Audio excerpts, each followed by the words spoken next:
بسم الله والحمد لله والصلاة والسلام على رسول الله وعلى آله وصحبه ومن والاه وبعد. أيها الأحباب الكرام، السلام عليكم ورحمة الله وبركاته. আমাদের আজকের বিষয়বস্তু হচ্ছে লুমআতুল ইতিকাদ এবং এর ব্যাখ্যা গ্রন্থ, যেটা শেখ উসাইমিন রাহিমাহুল্লাহ করছেন সেটা থেকে। এবং আমরা আলোচনা করছিলাম কোরআনে কারীম অধ্যায়ে, এবং কোরআনে কারীম অধ্যায়ের প্রায় শেষ পর্যায়ে আমরা এসে গেছি ওয়ালিল্লাহিল হামদ। এবং ওইখানে মূলত কোরআনে কারীম অধ্যায়ে ইমাম ইবনে কুদামা রাহিমাহুল্লাহ যা বলছেন এর বেশিরভাগ নিয়েই ওয়ালিল্লাহিল হামদ আমরা ইতিমধ্যে আলোচনা সমাপ্ত করেছি। কিছুটা রয়ে গেছে আমাদের শুধুমাত্র কোরআনে কারীমের গুণাবলী সম্পর্কে সামান্য কিছু কথা, যেটা মুহাম্মদ বিন সালেহ আল উসাইমিন রাহিমাহুল্লাহ যে ব্যাখ্যা দিয়েছেন সেই ব্যাখ্যার কিছু অংশ।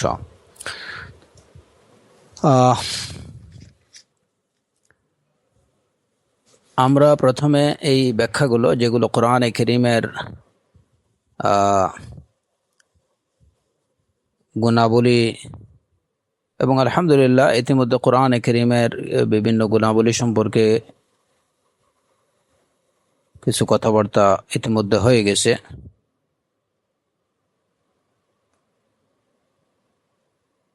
আর এখানে যে কিছু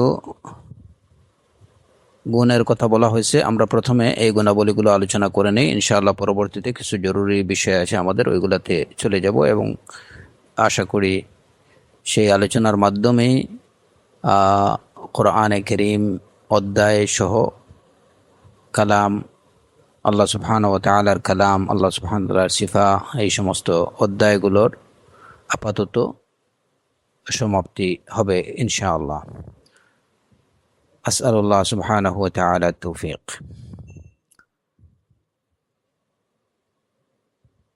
শেখ উসাইমিন রাহিমাহুল্লাহ বলছেন যে আওসাফুল কোরআন, ওয়াসাফাল্লাহুল কোরআন আল কারীম বিআওসাফিন আযীমা কাসীরা যাকারাল মুআল্লিফ মিনহা মা ইয়ালি। আল্লাহ সুবহানাহু ওয়া তাআলা কোরআনে কারীমকে অনেকগুলো মহান গুণে গুণান্বিত করেছেন। এখানে ইমাম ইবনে কুদামা রাহিমাহুল্লাহ কিছু গুণ, কোরআনে কারীমের কিছু সিফা তিনি বর্ণনা করেছেন। তোর মধ্যে একটা হচ্ছে আন্নাহু কিতাবুল্লাহিল মুবিন আই আল মুফাসসাহ আম্মা তাযাম্মানাহু মিন আহকামিন ওয়া আখবার। এটা হচ্ছে আল্লাহর সুস্পষ্ট কিতাব, এর মধ্যে যে আহকামগুলো এবং যে সংবাদগুলো আছে সেগুলো অত্যন্ত স্পষ্ট, সুস্পষ্ট। দ্বিতীয় হচ্ছে যে এই কোরআন হচ্ছে হাবলুল্লাহিল মাতিন, আল্লাহর সুদৃঢ় রজ্জু। আই আল আহদুল কওয়ি আল্লাযী জাআলাহু আল্লাহু সাবাবান লিল ওসুলি ইলাইহি ওয়াল ফাউজ বিকারামাতিহি। আল হাবলুল্লাহিল মাতিন বলতে কি বোঝায়, আল্লাহ সুদৃঢ় রজ্জু বলতে কি বোঝায়? শেখ উসাইমিন রাহিমাহুল্লাহ বলছেন যে এটা হচ্ছে আল আহদুল কওয়ি, একটা সুদৃঢ় একটা চুক্তি, যে চুক্তির মাধ্যমে বা যে অঙ্গীকারের মাধ্যমে, যে আহদের মাধ্যমে বান্দা আল্লাহ সুবহানাহু ওয়া তাআলার নৈকট্য লাভ করতে পারে। যে চুক্তির মাধ্যমে, যে অঙ্গীকারের মাধ্যমে, যে অঙ্গীকার পালনের মাধ্যমে বান্দা সফলতা এবং সম্মান লাভ করতে পারে, সেটা হচ্ছে কোরআনে কারীম। কারণ কোরআনে কারীমের মাধ্যমে মূলত বান্দা আল্লাহ সুবহানাহু ওয়া তাআলার নৈকট্য এবং সে তার সার্বিক সফলতা, সম্মান লাভ করতে পারে। সেই হিসাবে এই কোরআনে কারীম হচ্ছে আল্লাহ পর্যন্ত পৌঁছার একটা সুদৃঢ় রজ্জু, হাবলুল্লাহিল মাতিন। এর তৃতীয় গুণ হচ্ছে আন্নাহু সুওয়ারুন মুহকামাত, এই কোরআনে কারীম হচ্ছে সুস্পষ্ট অকাট্য কিছু কিছু সূরার সমগ্র যে কোরআনে কারীমে রয়েছে অকাট্য সূরা, আই মুফাসসাল সুওয়ার কুল্লু সূরা মুনফারিদা আনিল উখরা, প্রত্যেকটা সূরা একটা থেকে আরেকটা আলাদা। ওয়াল মুহকামাত আল মুতকিনাত আল মাহফুজাত মিন আল খালালি ওয়াত তানাকুদ। মুহকামাত কাকে বলে? মুহকামাত হচ্ছে আল মুতকিনাত ওয়াল মাহফুজাত, যেগুলা অত্যন্ত সুদৃঢ় সুরক্ষিত, যেগুলোর মধ্যে কোনো ধরনের দোষ কিংবা কোনো ধরনের ত্রুটি নেই, দোষ ত্রুটি মুক্ত, অত্যন্ত বিশুদ্ধ এবং অত্যন্ত সুরক্ষিত, এটাকে বলা হয় মুহকাম। তো কোরআনে কারীমের মধ্যে, কোরআনে কারীমের সব কিছুই তো সুরক্ষিত এবং সব কিছুই সব ধরনের দোষ ত্রুটি থেকে সম্পূর্ণরূপে মুক্ত এবং সব কিছুই একদম পাকাপুক্ত এবং বিশুদ্ধ। 4 নম্বর বিষয় হচ্ছে আন্নাহু আয়াতুম বাইয়িনাত, এর নিদর্শনগুলো হচ্ছে অত্যন্ত পরিষ্কার। আই আলামাত যাহিরাত আলা তাওহীদিল্লাহ ওয়া কামালি সিফাতিহি ওয়া হুসনি তাশরিআতিহি। হ্যাঁ, এই কোরআন হচ্ছে আলামাত, আয়াতুম বাইয়িনাত। আয়াতুম বাইয়িনাত মানে কি? যে একদম প্রকাশ্য সুস্পষ্ট নিদর্শন, যে নিদর্শনগুলো আল্লাহর তাওহীদের উপরে, আল্লাহর গুণাবলীগুলোর পরিপূর্ণতার উপরে, আল্লাহর এই যে বিধান প্রবর্তন করেছেন সেই তার প্রবর্তন যে অত্যন্ত উত্তম প্রবর্তন, আল্লাহর বিধান শরিয়া এটা অত্যন্ত উত্তম শরিয়া, এইগুলার উপরে এইগুলার প্রমাণ দেয় যে আয়াতগুলো। তো কোরআনে কারীমের মধ্যে যে আয়াতগুলো আছে সেই আয়াতগুলো হচ্ছে বাইয়িনাত, অত্যন্ত স্পষ্ট, পরিষ্কার এবং প্রকাশ্য, যেগুলো প্রমাণ করে আল্লাহ সুবহানাহু ওয়া তাআলার তাওহীদের উপরে, আল্লাহর একত্বের উপরে, আল্লাহর পরিপূর্ণ গুণাবলীর উপরে। যে আয়াতগুলো প্রমাণ করে যে আল্লাহ সুবহানাহু ওয়া তাআলা যা প্রবর্তন করে দিয়েছেন, যে বিধিবিধানগুলো, সেগুলো অত্যন্ত উত্তম, যার থেকে উত্তম আর কিছু নেই। 5 হচ্ছে আন্না ফিহা মুহকামান ওয়া মুতাশাবিহান, এর মধ্যে মুতাশাবিহ এবং মুহকাম আয়াত আছে। ফাল মুহকাম মা কানা মা'নাহু ওয়াদিহা ওয়াল মুতাশাবিহ মা কানা মা'নাহু খাফিয়া।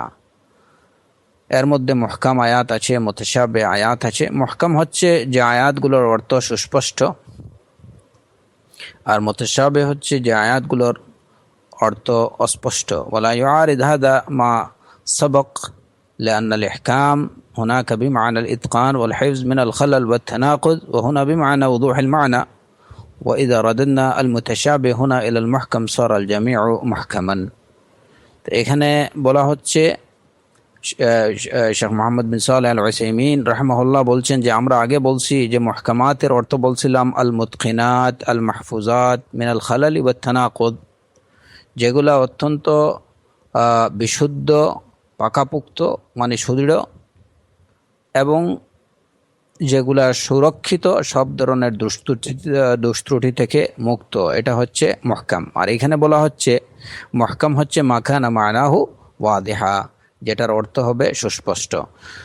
তো এখন এই দুইটা অর্থের মধ্যে কি কোনো ধরনের তাআরুজ বা কন্ট্রাডিকশন আছে কিনা? তো বলছেন যে না, এই দুইটা অর্থের মধ্যে কোনো কন্ট্রাডিকশন নেই, কারণ ওইখানে মুহকাম যেখানে বলা হয়েছে যে ইতকান, হিফজ এবং যেটা সব ধরনের দোষ ত্রুটি থেকে মুক্ত, আর এখানে বলা হচ্ছে বিমানা উদুহিল মানা, যেটা সুস্পষ্ট অর্থ।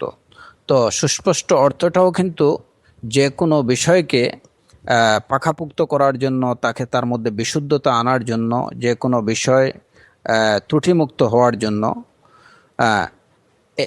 হওয়ার একটা কি হচ্ছে যে উদুহিল মানা, তার মানাটা অর্থটা সুস্পষ্ট হওয়ার মাধ্যমেই যে কোনো কিছু কিন্তু পাকাপুক্ত, সুদৃঢ় হয়, আরও বেশি সুরক্ষিত হয়। তো সেই অর্থে মুহকামাতের মুতকিনাত, মাহফুজাত এবং মিনাল খালাল ওয়া তানাকুজ, এই অর্থের মধ্যে কিন্তু ওযুহুল মানা মানা মাখানা মানা হুয়া দেহা, এখানে আমরা যেটা বললাম মুতাশাবিহের বিপরীতে যখন মুহকাম ব্যবহৃত হবে তখন এর অর্থ হবে যেটার অর্থ সুস্পষ্ট। মুতাশাবিহের বিপরীতে যখন মুহকাম ব্যবহৃত হবে শব্দ, তখন এর অর্থ হবে যে মুহকাম হবে যার অর্থ সুস্পষ্ট, আর মুতাশাবিহ হবে যার অর্থ লুকায়িত, যার অর্থ লুকায়িত, যেটা যার অর্থটা বোঝা মানে অস্পষ্ট। তো আর এমনিতে মহকাম হচ্ছে কি, যেটা অত্যন্ত, যে অর্থটা হবে অত্যন্ত বিশুদ্ধ পাকাপোক্ত, একটা সুদৃঢ় অর্থ হবে, তারপরে যেটা হবে সুরক্ষিত, সব ধরনের ত্রুটিমুক্ত। তো এই গুণাবলীর মধ্যে কিন্তু সব মানে অর্থটা সুস্পষ্ট হওয়াও কিন্তু এই গুণাবলীর মধ্যে অন্তর্ভুক্ত।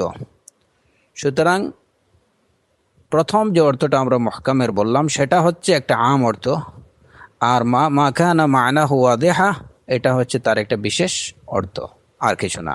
এই বিশেষ অর্থটা তার আম অর্থের মধ্যে, সাধারণ অর্থের মধ্যে কিন্তু এই অর্থটা অন্তর্ভুক্ত।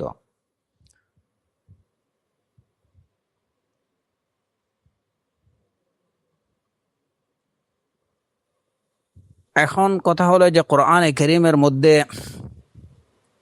যে মুতাশাবিহগুলো আছে সেই মুতাশাবিহগুলো অস্পষ্ট, মানাহু মাকানা মানাহু খাফিয়া, যার অর্থ হবে অস্পষ্ট বা অদৃশ্য, যেটা বোঝা যাচ্ছে না, গোপন অর্থ। এখন প্রশ্ন হতে পারে যে যেহেতু কোরআনের মধ্যে সুস্পষ্ট মাকানা মানাহু ওয়াদিহান, যে অর্থটা সুস্পষ্ট হওয়া এটাই হচ্ছে ত্রুটিমুক্ত হওয়ার লক্ষণ। যেহেতু কোরআনে কারীমের মধ্যে মুতাশাবিহ আছে, মুতাশাবিহ আয়াত আছে, যে আয়াতগুলোর অর্থ সুস্পষ্ট না, তাহলে কি তার মধ্যে কোনো আইব আছে? এর জবাব কি? এর জবাব হচ্ছে না। কোরআনে কারীম সম্পূর্ণরূপে সর্বধরনের ত্রুটিমুক্ত। যে মুতাশাবিহগুলো আছে সেই মুতাশাবিহগুলো মুহকাম হয়ে যায়। কিভাবে হয়ে যায়?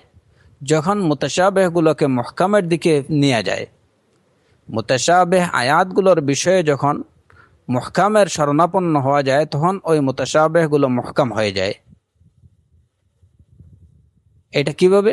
যে মুহকামগুলোর বিষয়ে, মুতাশাবিহগুলোর বিষয়ে করণীয় কি সেটা মুহকাম আয়াতে বর্ণনা, তার বর্ণনা মুহকাম আয়াতে আছে। মুতাশাবিহ আয়াতগুলোর বিষয়ে কি করতে হবে সেটা মুহকাম আয়াতে সুস্পষ্টভাবে বলে দেওয়া হয়েছে। সুতরাং সেই মুতাশাবিহ আয়াতগুলোর বিষয়ে যখন আমরা মুহকাম আয়াতের আশ্রয় গ্রহণ করব তখন ওই মুতাশাবিহ আয়াতগুলো আর মুতাশাবিহ থাকে না, ওইগুলো মুহকাম হয়ে যায়। আচ্ছা, কোরআনে কারীমের আরেকটা গুণ হচ্ছে আন্নাহু হক লা ইউমকিন আন ইয়াতিয়াহুল বাতিল মিন আইয়ি জিহা। যে কোরআনে কারীম হচ্ছে পরিপূর্ণ সত্য, তার কোনো দিক থেকে তার মধ্যে কোনো বাতিল অনুপ্রবেশ করতে পারে না। লা ইয়াতিহিল বাতিলু মিন বাইনি ইয়াদাইহি ওয়ালা মিন খালফিহি তানজিলুম মিন হাকিমিন হামিদ।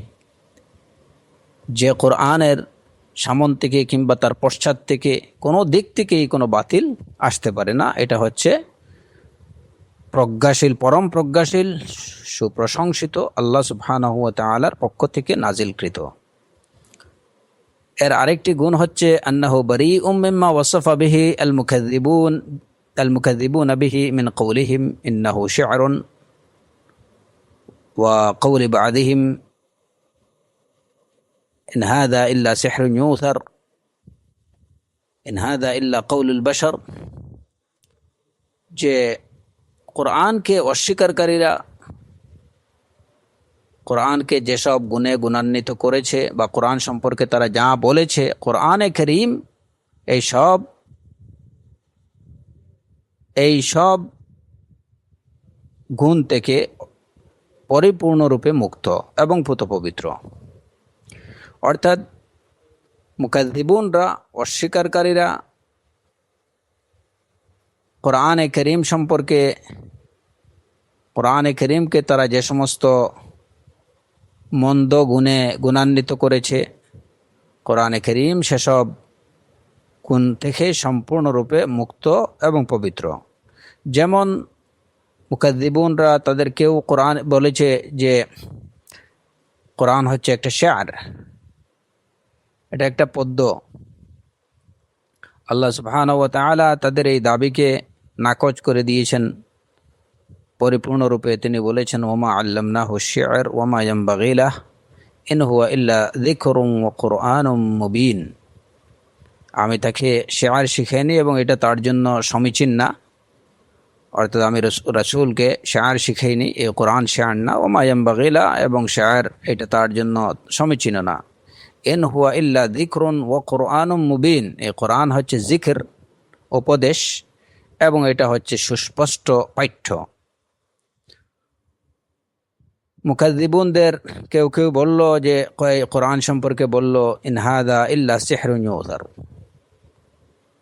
আল্লাহ সুবহান ইন হাদা ইল্লা কাউলুল বাশার, কেউ বলল যে এটা সিহর, এটা হচ্ছে মানুষের কথা। তো আল্লাহ সুবহানাহু ওয়া তাআলা তাদের এই মিথ্যা দাবিকে বাতিল করে দিয়ে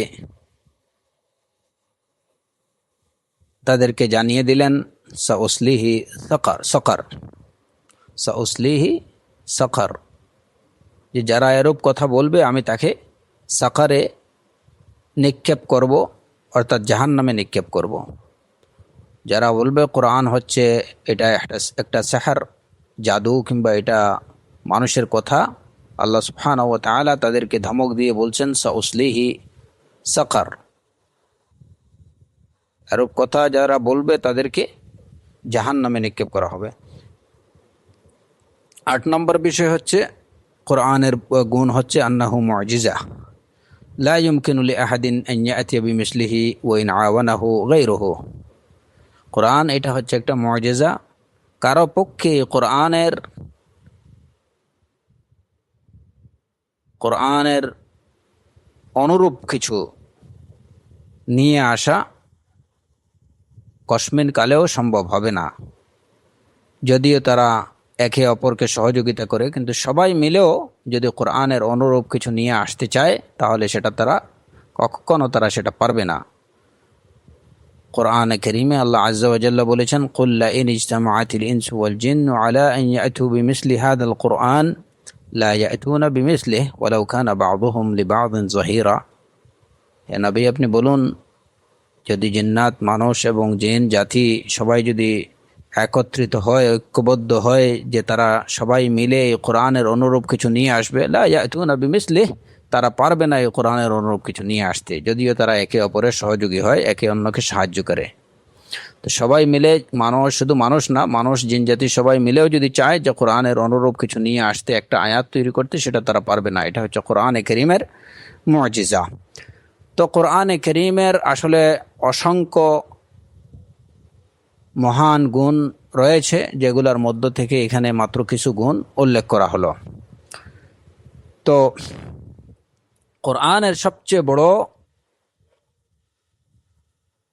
কোরআন সম্পর্কে সবচেয়ে বড় কথা হচ্ছে যে কোরআন কালামুল্লাহ, এটি আল্লাহর কালাম, এবং এটি হচ্ছে কোরআনের সবচেয়ে বড় গুণ। আল কোরআন কালামুল্লাহ, এটা রব্বুল আলামিনের কালাম, এবং রব্বুল আলামিনের কালাম যেমন হওয়ার দরকার কোরআন তেমনই। যেভাবে রব্বুল আলামিন আল্লাহ সুবহানাহু ওয়া তাআলা সব ধরনের ত্রুটিমুক্ত, ঠিক তেমনিভাবে তার কালামও সব ধরনের ত্রুটিমুক্ত। আল্লাহ সুবহানাহু ওয়া তাআলা যেভাবে সব ধরনের উন্নত এবং সুন্দর গুণাবলীর পরিপূর্ণ অধিকারী, মানে যত সব সুন্দর এবং উত্তম গুণাবলী রয়েছে, সেই গুণাবলীগুলো পরিপূর্ণরূপে আল্লাহ সুবহানাহু ওয়া তাআলার মধ্যে যেভাবে বিদ্যমান, তেমনিভাবে আল্লাহ সুবহানাহু ওয়া তাআলার কালামগুলো সব ধরনের উত্তম গুণাবলীতে পরিপূর্ণ, এর মধ্যে কোনো ধরনের নাকস, কোনো ধরনের আইব নেই। এই হচ্ছে কোরআনে কারীমের গুণাবলী, এবং এইটুকুই ছিল এই যে কালাম অধ্যায়ের শেষ পর্বের আলোচনা, যেটা লুমাতুল ইতিকাদে করা হয়েছে। আজকে এখানে আমি এই যে কালাম সম্পর্কে, আল্লাহ সুবহানাহু ওয়া তাআলার কালাম বা কোরআনে কারীম মাখলুক কি মাখলুক না, এবং সর্বোপরি আল্লাহ সুবহানাহু ওয়া তাআলার সিফাত সম্পর্কে আমরা যে আলোচনাগুলো করছি, সেই আলোচনাগুলোর যেমন কালামুল্লাহ, আল্লাহ সুবহানাহু ওয়া তাআলার কালাম সম্পর্কে, কোরআনে কারীম এটা সৃষ্ট কি সৃষ্ট না এ বিষয়ে, এবং সর্বোপরি আল্লাহর সিফাতগুলো সম্পর্কে কয়েকটি কথা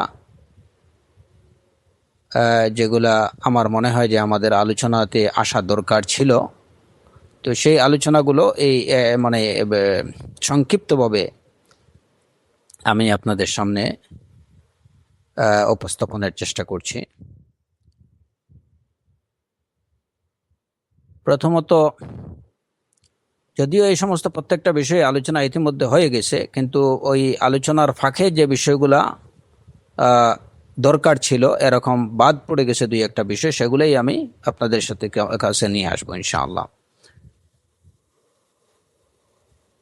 এর মধ্যে একটা বিষয় হচ্ছে যে যারা এই যে আল্লাহ সুবহানাহু ওয়া তাআলার কালাম সম্পর্কে বলে যে কালাম, আল্লাহর কালাম বলতে এটা হচ্ছে একটা আল মা'না আন নাফসি, এটা মুজাররাদ মা'না আন নাফসি, এটা একটা আল্লাহর কালাম বলতে এটা একটা অর্থ, জাস্ট একটা অর্থ বোঝায়, যে মিনিংস, এছাড়া আর কিছু না। আল্লাহ যারা বলে যে কালাম বলতে আল্লাহর কালাম, সেটা কোরআন হোক কিংবা অন্য কিছু হোক, সেই কালাম বলতে বোঝায় যে এটা একটা মিনিংস, আল মা'না আন নাফসি। তারা যারা কোরআনে কারীমকে আমরা যেটা বিশ্বাস করি, আহলুস সুন্নাহ ওয়াল জামাত যেটা বিশ্বাস করেন যে কোরআনের প্রত্যেকটা শব্দ, প্রত্যেকটা হারফ, অক্ষর সব কিছুই হচ্ছে আল্লাহ সুবহানাহু ওয়া তাআলার পক্ষ থেকে, এবং শব্দ, অক্ষর, আওয়াজ সব মিলিয়ে হচ্ছে কালামুল্লাহ। এটা কেবলমাত্র অন্তরের একটা অর্থ, মায়না নফসি বলা হয় যে মনের মধ্যে যে অর্থ পোষণ করা হয়। কালাম, আহলুল বাতিলরা দাবি করে যে কালামুল্লাহ বলতে আল্লাহ সুবহানাহু ওয়া তাআলার মনের মধ্যে যে অর্থটা বা যে বিষয়টা আসছে ওইটাই হচ্ছে কালাম। আহলুল বাতিলদের কেউ কেউ এটুকু দাবি করে যে কালামুল্লাহ বলতে, আল্লাহর কালাম বলতে বোঝায় যে যে বিষয়টা আল্লাহ বুঝাতে চেয়েছেন ওইটা, এটা কোনো শব্দ, অক্ষর বা আওয়াজের সমন্বিত রূপ না। তো তাদের এই যে দাবিটা বাতিল। এ বিষয়ে যে প্রমাণগুলো আমরা ইতিমধ্যে আলোচনা করা হয়েছে, সেই প্রমাণগুলোরই আর একটা জিস্ট বা সারসংক্ষেপ আপনাদের সামনে তুলে ধরব। আমরা আহলুস সুন্নাহ ওয়াল জামাআতরা বিশ্বাস করেন যে কালাম এটা হচ্ছে আল্লাহ সুবহানাহু ওয়া তাআলার একটা সিফাত, এবং তিনি কথা বলেন বিহারফিন ওয়া সাউতিন ইয়ালিকু বিজালালিহি, তিনি কথা বলেন এমন শব্দে, এমন অক্ষরে, এমন আওয়াজে যেটা তার জন্য, তার উপযোগী, যেটা তার শানের, যেটা তার মর্যাদার জন্য উপযুক্ত এবং যথাযথ। ঠিক সেই হারফে, সেই শব্দে, সেই আওয়াজে তিনি কথা বলেন। এখন যারা বলে যে কোরআন বা কালাম হচ্ছে আল্লাহর কালাম বলতে শুধুমাত্র একটা বিষয়কে বোঝায়, একটা অর্থকে বোঝায়, এটা কোনো হারাফ কিংবা কোনো সওত না, তাদের প্রতি আমাদের জিজ্ঞাসা হলো যে এই যে কোরআনে কারীমে কিংবা রাসূলুল্লাহ সাল্লাল্লাহু আলাইহি ওয়াসাল্লামের অনেকগুলো হাদিসে যেখানে আল্লাহ সুবহানাহু ওয়া তাআলার নিদার কথা, তার ডাকার কথা, যেখানে আল্লাহ ডেকে বলেন, এরকম কথা যেখানে উল্লেখ করা হয়েছে, সেখানে কি তারা কি বলবে যে এটা মানায়ে নফসি, এটা মনের মধ্যে ধারণকৃত একটা অর্থ, নাকি এটা কিছু শব্দ, কিছু অক্ষর, কিছু বাক্যের সমন্বিত উচ্চারণ? কারণ নিদা এটা তো মানায়ে নফসি হতে পারে না, যে আপনার মনের মধ্যে একটা অর্থ আছে বা একটা বিষয় আপনার মনের মধ্যে আছে, তো এইটাকে তো আপনি নেদা বলতে পারবেন না। এটা তো ডাক বলা যেতে পারে না, যে আমি ডাক দিয়ে বলছি, সেটা বলা যাবে না। ডাক দেয়া হয় তখনই যখন শব্দ, অক্ষর এবং বাক্যের উচ্চারণ হয়, সেটাই হচ্ছে নিদা, ডাক, আহ্বান। সুতরাং তাদের এই যে দাবি যে কালাম হচ্ছে বা কালামুল্লাহ হচ্ছে আল মা'নান নফসি, সেটা বাতিল। নতুবা কোরআনে কারীমের এই আয়াত, এত সব আয়াতগুলো, এইগুলাকে অস্বীকার করতে হবে, অথবা এইগুলার কোনো অর্থ থাকবে না।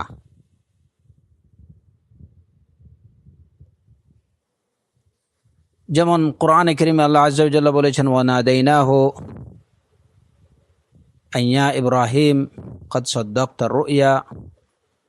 আল্লাহ সুবহানাহু ওয়া তাআলা ইব্রাহিম আলাইহিস সালামকে ডেকে বললেন, হে ইব্রাহিম, কদ সাদ্দাকতা রুইয়া, তুমি তোমার স্বপ্নকে বাস্তবায়ন করেছো স্বপ্নের। আল্লাহ সুবহানাহু ওয়া তাআলা মুসা আলাইহিস সালাতু ওয়াস সালামকে ডেকে বললেন, ওয়া নাদাইনাহু মিন জানিবিত তুরিল আইমানি ওয়া কাররাবনাহু নাজিয়্যা। অনেক আয়াত যেখানে আল্লাহর ডেকে বলার কথা বর্ণিত রয়েছে। সুতরাং কোনোভাবেই কেউ এটুকু বুঝবে না বা বুঝার কোনো অবকাশ নেই যে নিদা হচ্ছে এটা একটা মানায়ে নফসি, এটা কেউ বুঝবে না এবং বুঝার কোনো অবকাশ নেই। নিদা হচ্ছে কি, ডাক বা আহ্বান, এটা হলো কিছু শব্দ, কিছু বাক্য, কিছু বাক্যের একটা সমন্বিত উচ্চারণ, শব্দ এবং বাক্য মিলিয়ে বা কিছু শব্দের সুস্পষ্ট উচ্চারণ, এটি হচ্ছে নিদা। মনের মধ্যে একটা অর্থ বা একটা বিষয় আছে, কিন্তু সেটা উচ্চারণ করা হচ্ছে না, সেটা বলা হচ্ছে না, সেটা কোনো শব্দের বা একটা বাক্যে রূপ পাচ্ছে না, এটাকে কোনোভাবেই নেদা বলা হয় না। সুতরাং যারা বলে যে নেদা হচ্ছে মানায়ে নফসি, এটা তাদের একদম একটা বাতিল দাবি। অনেকগুলো, যদি কালাম বলতে আল মা'নান নফসি বা এটা একটা অভ্যন্তরীণ একটা অর্থ বা বিষয়কে যদি বোঝানো হয়, মনের মধ্যে ধারণকৃত একটা অর্থ বা বিষয়কে বোঝানো হয়, তাহলে কোরআনে কারীমের অনেকগুলো আয়াতকে, যে আয়াতগুলোতে আল্লাহর নেদা দেওয়ার কথা বলা হয়েছে, যে হাদিসগুলোতে রাসূল সাল্লাল্লাহু আলাইহি ওয়াসাল্লামের যে হাদিসগুলোতে আল্লাহ সুবহানাহু ওয়া তাআলা ডেকে বলার কথা বলা হয়েছে, এই সবগুলোকে বাতিল সাব্যস্ত করতে হবে।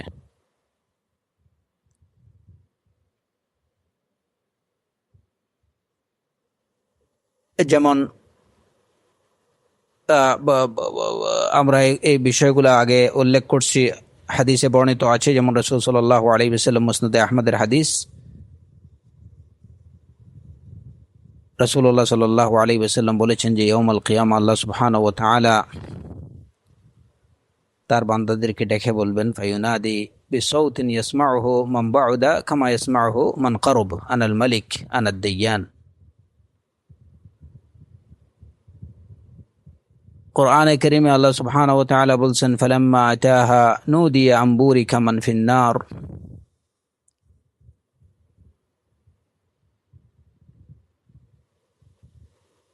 তারপরে যেমন এই যে শুধু নিদানা, কালামের কথাও যেখানে উল্লেখ আছে, সেখানে কালাম কাকে বলে, এটা কোনো অর্থ যদি কোনো মনের মধ্যে গোপনীয় থাকে, উচ্চারিত না হয়, সেটা তো কখনো কালাম হতে পারে না। কোনো ভাষায়, কোনো ভাষাবিদ দুনিয়ার কেউ কখনো এটুকু বলেনি যে মনের মধ্যে লুকায়িত একটা বিষয় সেটা হচ্ছে কালাম, এরকম কেউ বলেনি।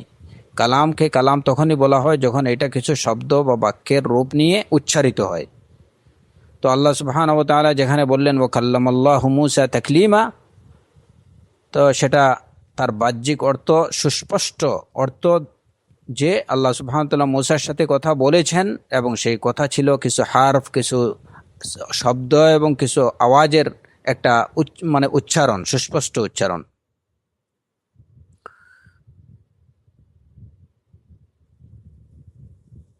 যেখানে হাদিসে বর্ণিত, আবু হুরায়রা রাদিয়াল্লাহু আনহু বর্ণিত হাদিস, ইযা আহাব্বাল্লাহু আবদান নাদা জিবরিল,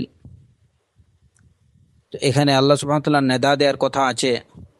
কোরআনে কারীমে আল্লাহ আযজা ওয়া জাল্লা বলেছেন ওয়াসতামি' ইয়াওমা ইউনাদিল মুনাদি মিন মাকানিন করিব। এই সব আয়াতগুলোকে যারা কালামকে মানায় নফসি বুঝে, তাদের দাবি অনুযায়ী এই সব আয়াতগুলোকে তারা অস্বীকার করছে।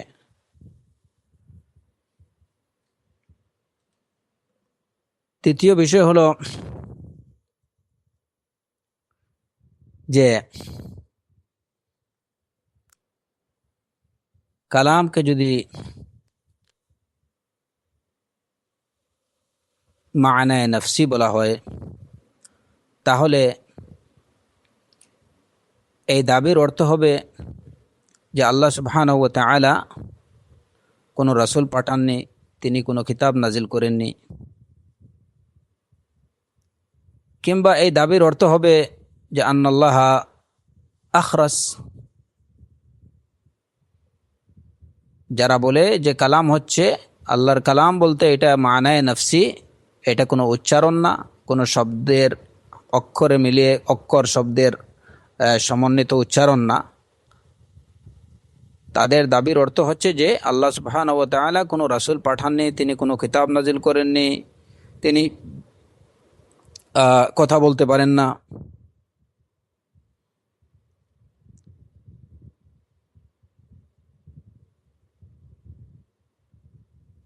ইমাম ইবনে হাজার রাহিমাহুল্লাহ তিনি বলেছেন যে যারা আল্লাহ সুবহানাহু ওয়া তাআলার কথাকে বা তার সৌতকে, আওয়াজকে যারা অস্বীকার করে, তারা যেন এই বিশ্বাস পোষণ করে যে আন্নাল্লাহা লাম ইউসমি' আহাদাম মিন মালাইকাতিহি ওয়ালা রুসুলিহি কালামান বাল আলহামাহুম ইয়াহু ইলহামান। যারা বলে যে আল্লাহ সুবহানাহু ওয়া তাআলার কালাম হচ্ছে এটা মানায় নফসি, এটা অভ্যন্তরীণ একটা অর্থ বা বিষয় পোষণ করা মনের মধ্যে, তো তাদের দাবি অনুযায়ী তাদের দাবির অর্থ দাঁড়াচ্ছে এটুকু যে আল্লাহ সুবহানাহু ওয়া তাআলা তিনি তার কথা কোনো মালাইকাকে শোনাননি, তার কথা কোনো রাসূল শুনতে পাননি, বরঞ্চ তিনি ওই বিষয়বস্তুটা তাদের অন্তরের মধ্যে ঢেলে দিছেন। তাহলে এইখান থেকেই মূলত কোরআনে কারীম মাখলুক সৃষ্ট বা সৃষ্ট না, যারা বলে যে কালাম হচ্ছে, কালামুল্লাহ হচ্ছে মানায় নফসি, তারাই বলছে যে কোরআন হচ্ছে, যে কোরআন আমরা পাঠ করছি, তিলাওয়াত করছি, সেটা হচ্ছে মাখলুক। কারণ তাদের দাবি অনুযায়ী যে কোরআন আমরা তিলাওয়াত করছি, সেই কোরআনের শব্দগুলো, অক্ষরগুলো, আয়াতগুলো, এগুলো আল্লাহর পক্ষ থেকে আসেনি। আল্লাহ সুবহানাহু ওয়া তাআলা শুধুমাত্র বিষয় বা সেন্সটা রাসূলুল্লাহ সাল্লাল্লাহু আলাইহি ওয়াসাল্লাম কিংবা জিবরাইলের অন্তরে ঢেলে দিছেন। জিবরাইল এসে রাসূলুল্লাহ সাল্লাল্লাহু আলাইহি ওয়াসাল্লামের অন্তরে ওই সেন্সটা ঢেলে দিছেন, ওই বিষয়টা। আর তাদের দাবি অনুযায়ী যে পরবর্তীতে রাসূল সাল্লাল্লাহু আলাইহি ওয়াসাল্লাম, এই যে আজকে আমরা যে কোরআন তিলাওয়াত করছি, সেটা হচ্ছে রাসূল সাল্লাল্লাহু আলাইহি ওয়াসাল্লামের রচিত কথা। এই কথাগুলো, এই শব্দ অক্ষরগুলো যেগুলো আমরা পাঠ করি, সেগুলো হচ্ছে রাসূল সাল্লাল্লাহু আলাইহি ওয়াসাল্লামের বানানো। এবং সেখান থেকেই তারা বলে ইন হাদা ইল্লা কাউলুল বাশার, ইন হাদা ইল্লা কাউলুল বাশার, যে এটা হচ্ছে মানুষের কথা। তো তাদের এই দাবিকে প্রত্যাখ্যান করে আল্লাহ সুবহানাহু ওয়া তাআলা বলছেন সাউসলিহি সাকার, সাউসলিহি সাকার, যারা এরূপ কথা বলবে তাদেরকে জাহান্নামে নিক্ষেপ করা হবে, আমি অচিরেই তাদেরকে জাহান্নামে নিক্ষেপ করব। তো কালামকে আল্লাহ সুবহানাহু ওয়া তাআলার কালামকে মানায়ে নফসি বলার কতগুলো খারাপ দিক, যে এই কথা বলার সাথে সাথে তারা কোরআনকে মখলুক দাবি করছে, এই কথা বলার সাথে সাথে তারা কোরআনকে মানুষের কথা দাবি করছে, এই কথা বলার সাথে সাথে তারা কোরআনে করিম এবং রাসূল সাল্লাল্লাহু আলাইহি ওয়াসাল্লামের হাদিস, যে সমস্ত হাদিসগুলোতে আল্লাহ সুবহানাহু ওয়া তাআলার নেদা দেয়ার মানে ডাকার, আহ্বান করার বা আল্লাহর কথা বলার উল্লেখ রয়েছে, ওইগুলোকে তারা অস্বীকার করছে। এই দাবি করার সাথে সাথে তারা এইটুকু অস্বীকার করছে আল্লাহ সুবহানাহু ওয়া তাআলা কোনো রাসূল পাঠাননি কিংবা কোনো কিতাব নাজিল করেননি। এই দাবির সাথে সাথে তারা এটা বলতে চাইছে যে আল্লাহ সুবহানাহু ওয়া তাআলা কথা বলতে পারেন না, তিনি আখরাস। সুবহানাহু ওয়া তাআলা আম্মা ইয়াকুলুনা উলুওয়ান কাবীরা। তারা এসব যা বলে আল্লাহ সুবহানাহু ওয়া তাআলা সেসবের ঊর্ধ্বে এবং তিনি এসব থেকে মুক্ত এবং পবিত্র। তো এর দ্বারা প্রমাণিত হয় যে তাদের এই দাবি বাতিল। কারণ যে জিনিস বাতিল কিছু, যে দাবি বা যে কথা বাতিল কিছুকে প্রমাণ করতে চায় বা বাতিল কিছুকে প্রতিষ্ঠা করতে চায়, সেটাই হচ্ছে বাতিল। অর্থাৎ যার দ্বারা বাতিল প্রতিষ্ঠিত হয় সেটাই বাতিল।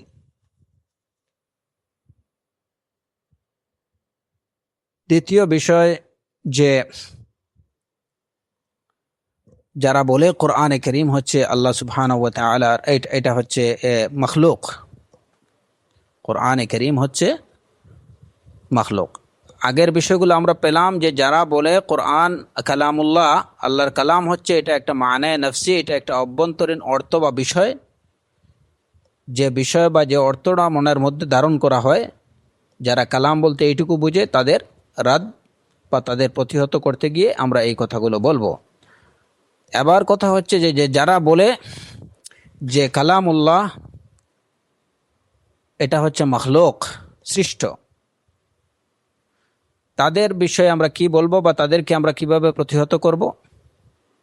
তাদেরকে আমরা বলবো যে যারা বলে যে কোরআন হচ্ছে বা কালামুল্লাহ হচ্ছে এটা মখলুক বা সৃষ্ট বিষয়, তাদের প্রতি আমাদের জিজ্ঞাসা বা তাদের প্রতি আমাদের জবাব হচ্ছে যে আল্লাহর সিফাতগুলো হচ্ছে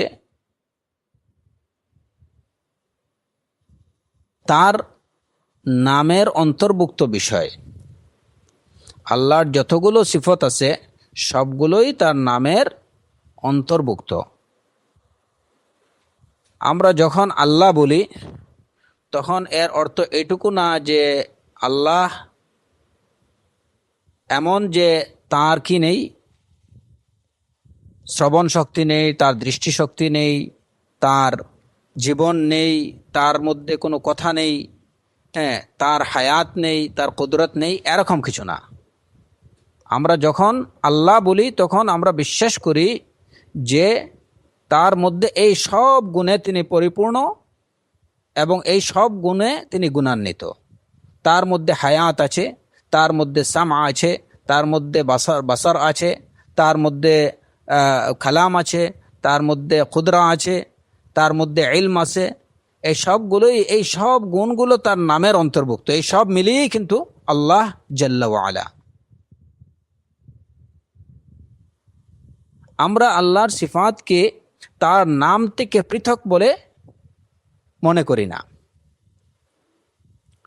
এমন আল্লাহর উপস্থিতি আমরা কল্পনাও করতে পারি না, যে যার মধ্যে হায়াত নেই, যার মধ্যে শ্রবণ শক্তি নেই, যার মধ্যে দৃষ্টিশক্তি নেই, যার কুদরত নেই, যার ইলম নেই, যার কথা বলার শক্তি নেই, এরকম কোনো আল্লাহর ইমাজিনেশন আমরা করি না, করতে পারি না।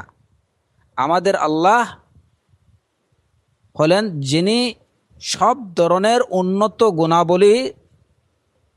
গুণাবলীতে গুণান্বিত, এবং এই সব গুণাবলীগুলো, উত্তম গুণাবলীগুলো পরিপূর্ণরূপে, আংশিক পাবে না, পরিপূর্ণরূপে যার মধ্যে বিদ্যমান। আমরা যখন বলি যে আল্লাহ সুবহানাহু ওয়া তাআলা তিনি ইলম রাখেন, তখন সাথে সাথে আমরা এই বিশ্বাস পোষণ করি যে ইলমের পরিপূর্ণ ইলম যাকে বলে, আমাদের রব সেই পরিপূর্ণ ইলমের গুণে গুণান্বিত।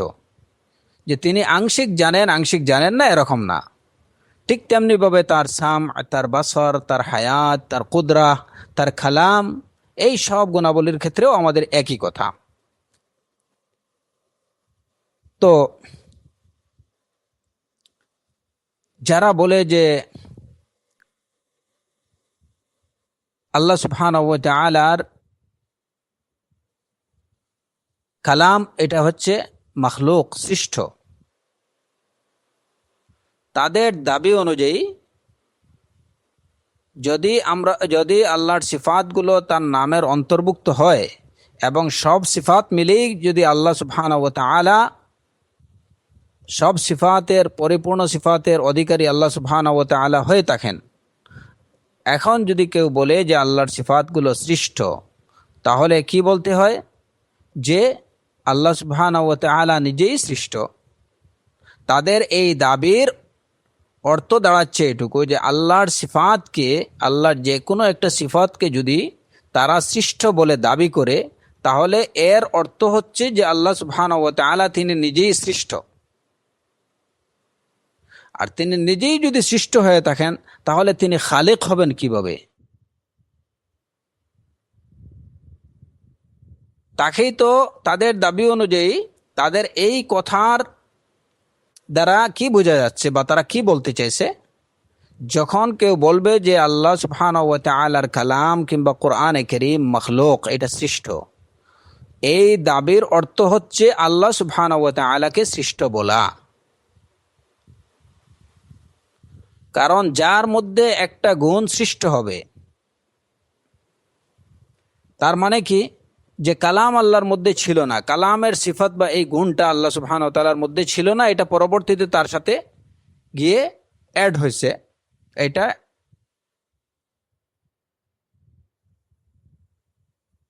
তাহলে বোঝা গেল যে এইভাবে কিছু সৃষ্ট প্রথমে ছিল না, পরবর্তীতে উদ্ভূত বা পরবর্তীতে সৃষ্ট একটা বিষয় তার সাথে গিয়ে জয়েন্ট হয়েছে এবং সেটা মিলে তিনি কি হয়েছেন? আল্লাহ হয়েছেন।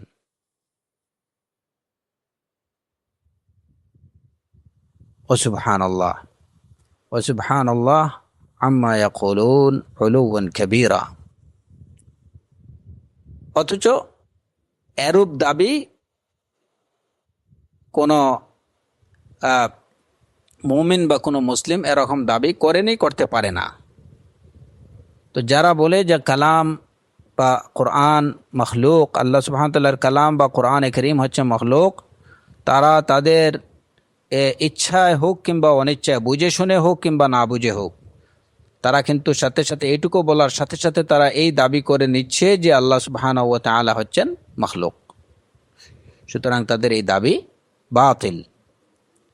আল্লাহ সুবহানাহু ওয়া তাআলা তিনি খালিক বিসিফাতিহি, সব তার যত গুণ আছে সব সিফাত নিয়েই তিনি খালিক, এবং যেভাবে তিনি চিরন্তন তার সবগুলো গুণাবলীগুলো তেমনি তার সব গুণাবলী চিরন্তন।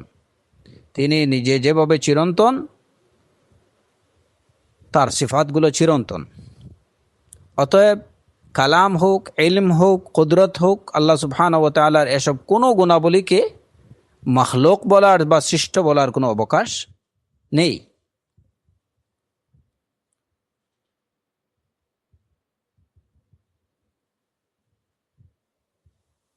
মুআতাজিলা বা অন্যান্য যে সমস্ত বাতিলপন্থীরা যারা বলে যে কোরআন হচ্ছে সৃষ্ট, আর এ বিষয়ে তারা প্রমাণ হিসাবে কোরআনে কারীমের এই আয়াতকে উপস্থাপন করে, যেখানে আল্লাহ আযজা ওয়া জাল্লা বলেছেন আল্লাহু খালিকু কুল্লি শাই, আল্লাহ হচ্ছেন সব কিছুর সৃষ্টিকর্তা।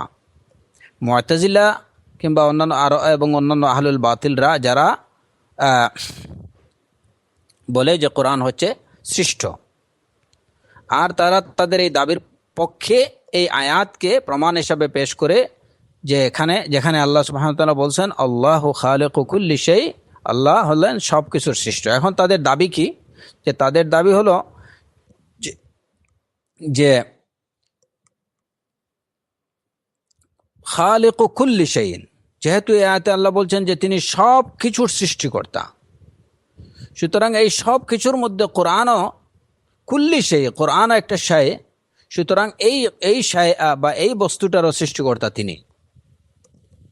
তাদের দাবিটা হলো যে যেহেতু এই আয়াতে আল্লাহ আজ্জা ওয়া জাল্লা বলেছেন যে তিনি সব কিছুর, সব বস্তুর সৃষ্টিকর্তা, সব জিনিসের সৃষ্টিকর্তা তিনি। কোরআনে কারীমও যেহেতু একটা বস্তু বা একটা বিষয় বা একটা জিনিস, সুতরাং এই জিনিসেরও সৃষ্টিকর্তা তিনি। অতএব কোরআন হচ্ছে মখলুক। এই হলো তাদের একটা উদ্ভট দাবি। তাদের প্রতি আমাদের জবাব কি হবে?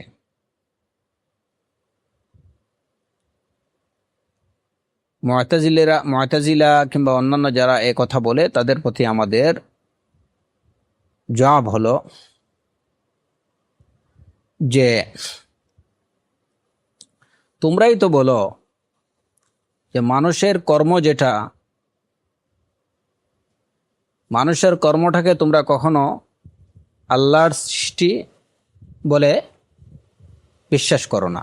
মানুষের কর্মকে তোমরা মানুষের সৃষ্টি বলেই দাবি করো।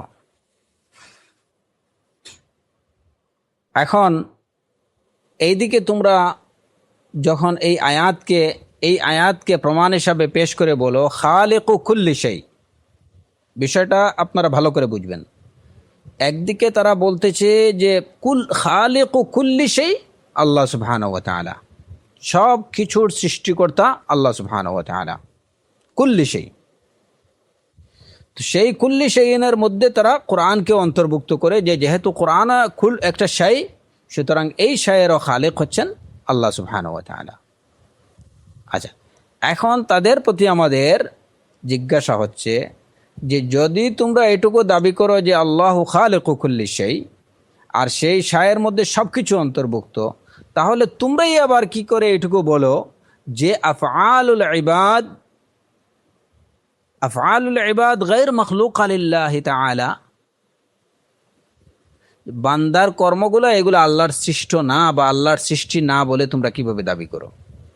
বান্দার সৃষ্টি, বান্দার কর্ম, এটা কি কোনো শয় না? বান্দার কর্মগুলো, আফআলগুলো, এগুলা কি একটা বস্তু না, একটা বিষয় না, একটা জিনিস না? অবশ্যই এক একটা জিনিস। তো এই জিনিসগুলোকে তোমরা সেই কুল্লি শাইইনের মধ্যে অন্তর্ভুক্ত করো না কেন? এখানে তোমরা দাবি করো যে বান্দার কর্মগুলো আল্লাহর সৃষ্টি না। এটা কিভাবে? ওইদিকে তোমরা বললা কুল্লি শাইইনের মধ্যে সব কিছু অন্তর্ভুক্ত, আবার তোমরা বলো যে বান্দার কর্ম এটা শায় কিন্তু আল্লাহর সৃষ্টির মধ্যে অন্তর্ভুক্ত না। তো তোমাদের দাবি তো, তোমাদের কথার সাথে বা তোমাদের দলিলের সাথে তো তোমাদের দাবির কোনো মিল পাওয়া যাচ্ছে না। কুল্লি শাইইনের মধ্যে তোমরা কোরআনকে ঢুকাই ফেললা, অন্তর্ভুক্ত করলা, অথচ কুল্লি শাইইনের মধ্যে বান্দার কর্মকে ওইখান থেকে বের করে নিয়ে আসলা যে না, এই কুল্লি শাইইনের মধ্যে বান্দার কর্ম অন্তর্ভুক্ত না। কোন দলিলের ভিত্তিতে এটাকে নিয়ে আসলা, এটাকে বাহিরে রাখলা? কোনো দলিল নেই। মা আনজালাল্লাহু বিহা মিন সুলতান। তাদের কথা হচ্ছে যে বান্দার কর্ম এটা বান্দার সৃষ্টি। তাহলে আল্লাহু খালিকু কুল্লি শাই, কোরআনে কারীমকে মাখলুক বানানোর জন্য এখানে কুল্লি শাইইনের মধ্যে কোরআনকে ঢুকানো যায়, কিন্তু বান্দার কর্মগুলোকে তোমরা আবার ওই কুল্লি শাইইনের অন্তর্ভুক্ত করো না।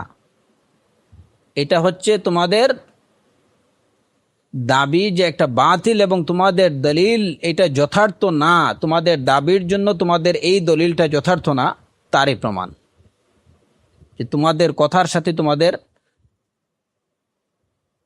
কাজের কিংবা তোমাদের অন্যান্য বিশ্বাসের মিল নেই।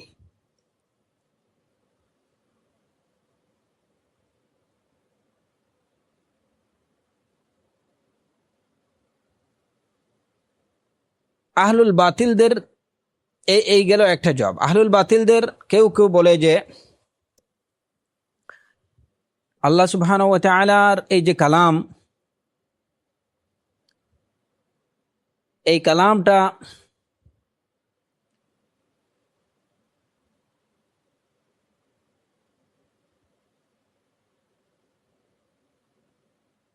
যদি তোমরা এটাকে মখলুক মনে করো, যারা আল্লাহর কালামকে মখলুক মনে করে,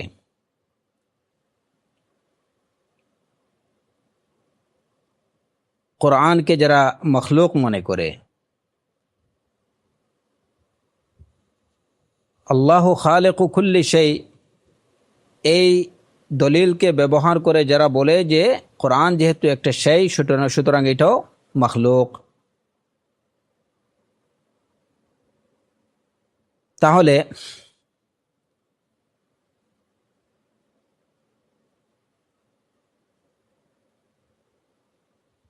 আল্লাহ সুবহানাহু ওয়া তাআলার যে আমর বা তার যে নির্দেশ,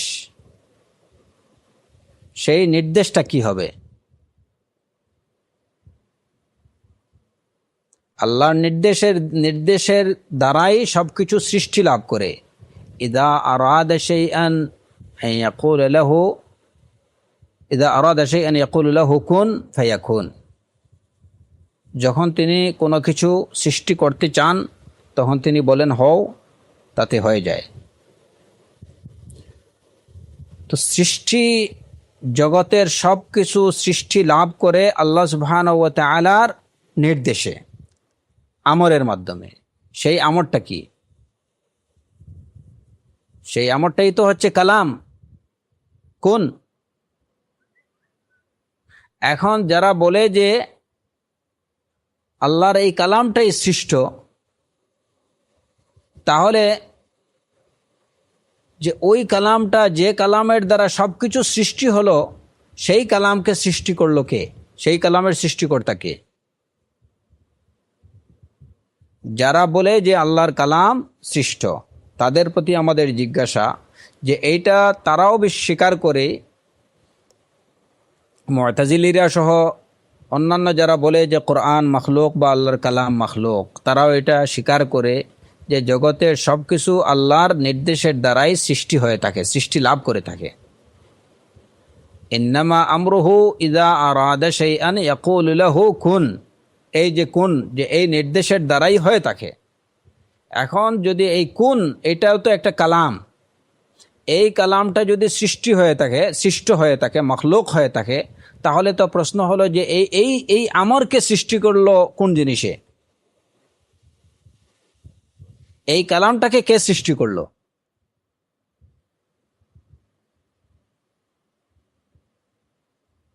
এটার কোনো জবাব নেই। এটার কোনো জবাব তারা দিতে পারবে না।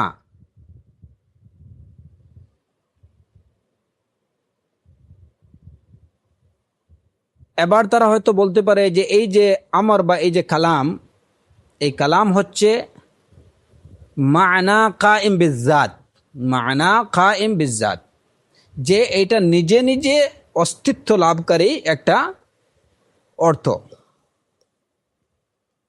নিজে নিজে অস্তিত্ব লাভকারী একটা অর্থ, যে এটা আল্লাহ সুবহানাহু ওয়া তাআলার সাথে বা আল্লাহর মধ্যে মানে আল্লাহর গুণের অন্তর্ভুক্ত না, এটা আল্লাহর থেকে বাহিরে। কালামটা হচ্ছে একটা স্বতন্ত্র বিষয়, স্বতন্ত্র অর্থ, কায়েম বিজ্জাত, এটা আল্লাহর সাথে সম্পৃক্ত না। তাহলে এটা হচ্ছে চরম একটা স্টুপিড আনসার বা একটা স্টুপিড দাবি। কারণ কোনো মুতাকাল্লিম ছাড়া, স্পিকার ছাড়া কোনো স্পিচ হতে পারে না। এটা কখনো কেউ এটা ভাবতেও পারে না যে একটা বিষয় এসে নিজে নিজেই কথা বলবে, একটা কথা নিজে নিজেই কথা বলবে। এটা কেমন করে হতে পারে? একটা কিছু ইচ্ছা করতে হলে ইচ্ছা পোষণকারী একজনের উপস্থিতি দরকার। কোনো কথা বলার জন্য, একটা কথা উচ্চারিত হওয়ার জন্য একজন স্পিকার দরকার, ইচ্ছা পোষণের জন্য একজন ইচ্ছা পোষণকারী দরকার, হ্যাঁ, দেখার জন্য একজন দৃষ্টিশক্তির অধিকারীর প্রয়োজন।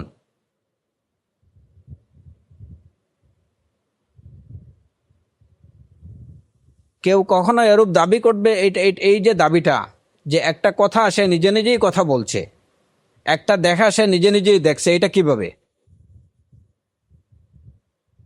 প্রত্যেকটা সিফাত অবশ্যই কারো না কারোর সাথে তাকে অ্যাডজাস্ট থাকতে হবে, যে গুণে, ওই গুণে যিনি গুণান্বিত হবেন তার থেকে ওই গুণ প্রকাশ পাবে।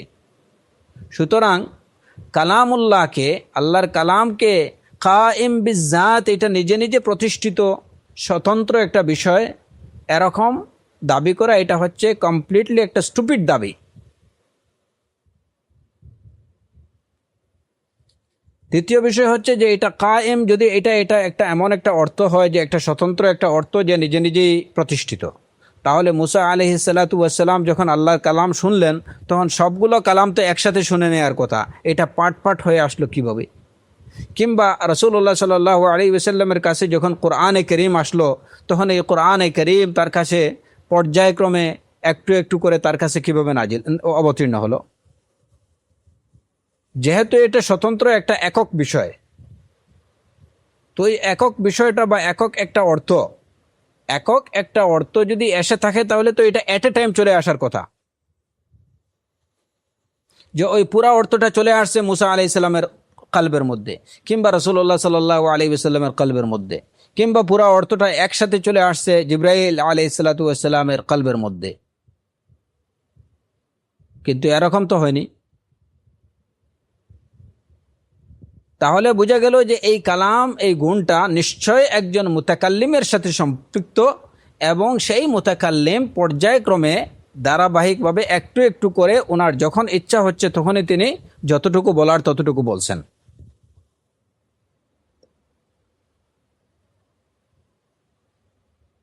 এখন কোনো বাতিলপন্থী বলতে পারে এই গেল দুইটা বিষয়, দুইটা, এবং এটারও জবাব। আবার কোনো বাতিলপন্থী এটুকু বলতে পারে যে যেহেতু আল্লাহ সুবহানাহু ওয়া তাআলা কালামের সৃষ্টিকর্তা, সেই হিসাবে তাকে বলা হয়েছে তিনি খালিকু কুল্লি শাই, কালামের সৃষ্টিকর্তা তাকে বলা হয়েছে। কিন্তু এই কালামটা এটা তার গুণ না, কালামটা একটা স্বতন্ত্র গুণ, কিন্তু এই গুণের সৃষ্টিকর্তা তিনি, সেই হিসাবে তাকে বলা হয়েছে, এটাকে বলা হচ্ছে তার কালাম। এই গুণটাকে তার দিকে সম্পর্কযুক্ত বা সম্বন্ধযুক্ত করা হয়েছে। যারা বলে যে কালামটা একটা স্বতন্ত্র গুণ, সে নিজে নিজেই প্রতিষ্ঠিত, তাদেরই কেউ বলে, এক দলের দাবি হচ্ছে যে কালামটা স্বতন্ত্র গুণ, এটা ঠিক আছে, এটা আল্লাহ সুবহানাহু ওয়া তাআলার কোনো গুণ না, কিন্তু যেহেতু আল্লাহ সুবহানাহু ওয়া তাআলা ওই গুণের সৃষ্টিকারী, সেই হিসাবে ওই গুণটাকে তার দিকে সম্বন্ধযুক্ত করা হয় এবং সেই হিসাবে বলা হয় কালামুল্লাহ। এইটা হচ্ছে একটা বাতিল এবং স্টুপিড দাবি। কেন? যে যদি এরকম হয় যে অন্য একটা গুণকে, পৃথক একটা গুণকে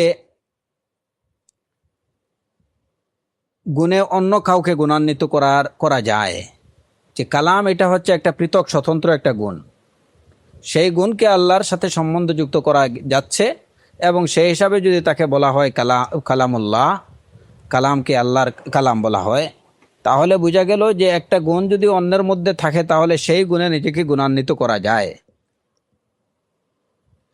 যে গুণটা অন্যের মধ্যে থাকবে সেই গুণকে যদি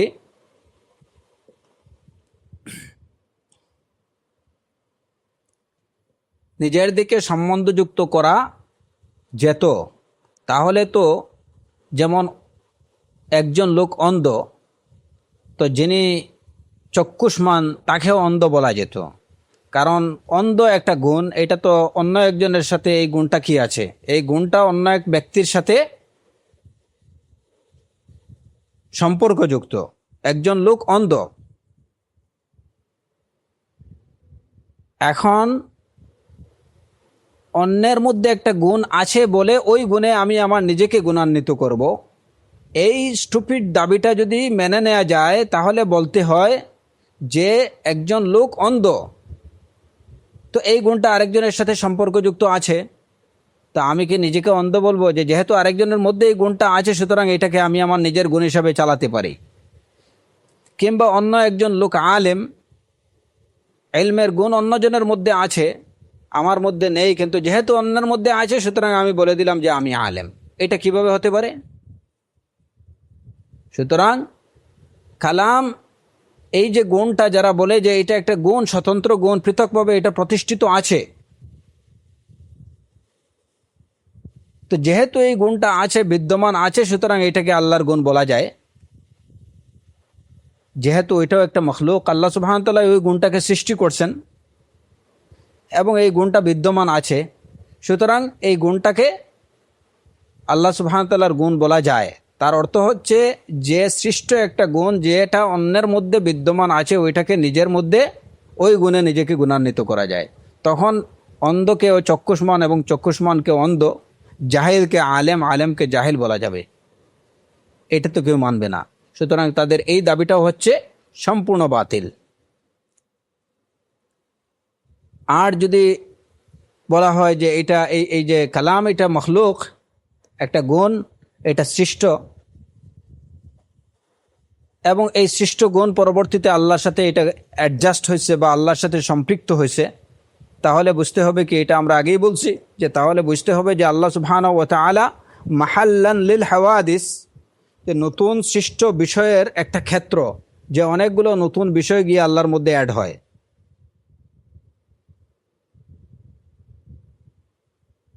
এটা মানতে হবে। অথচ এটা আল্লাহ সুবহানাহু ওয়া তাআলা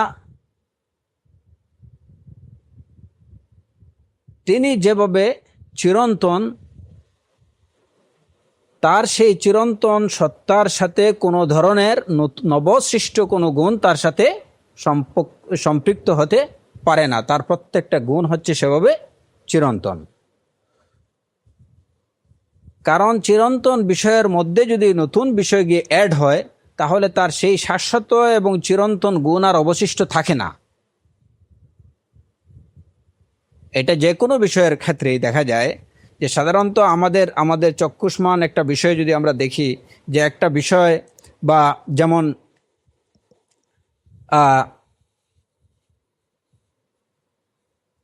একটা মেশিন আমরা যদি ধরি, যে এই মেশিনটা made in Japan,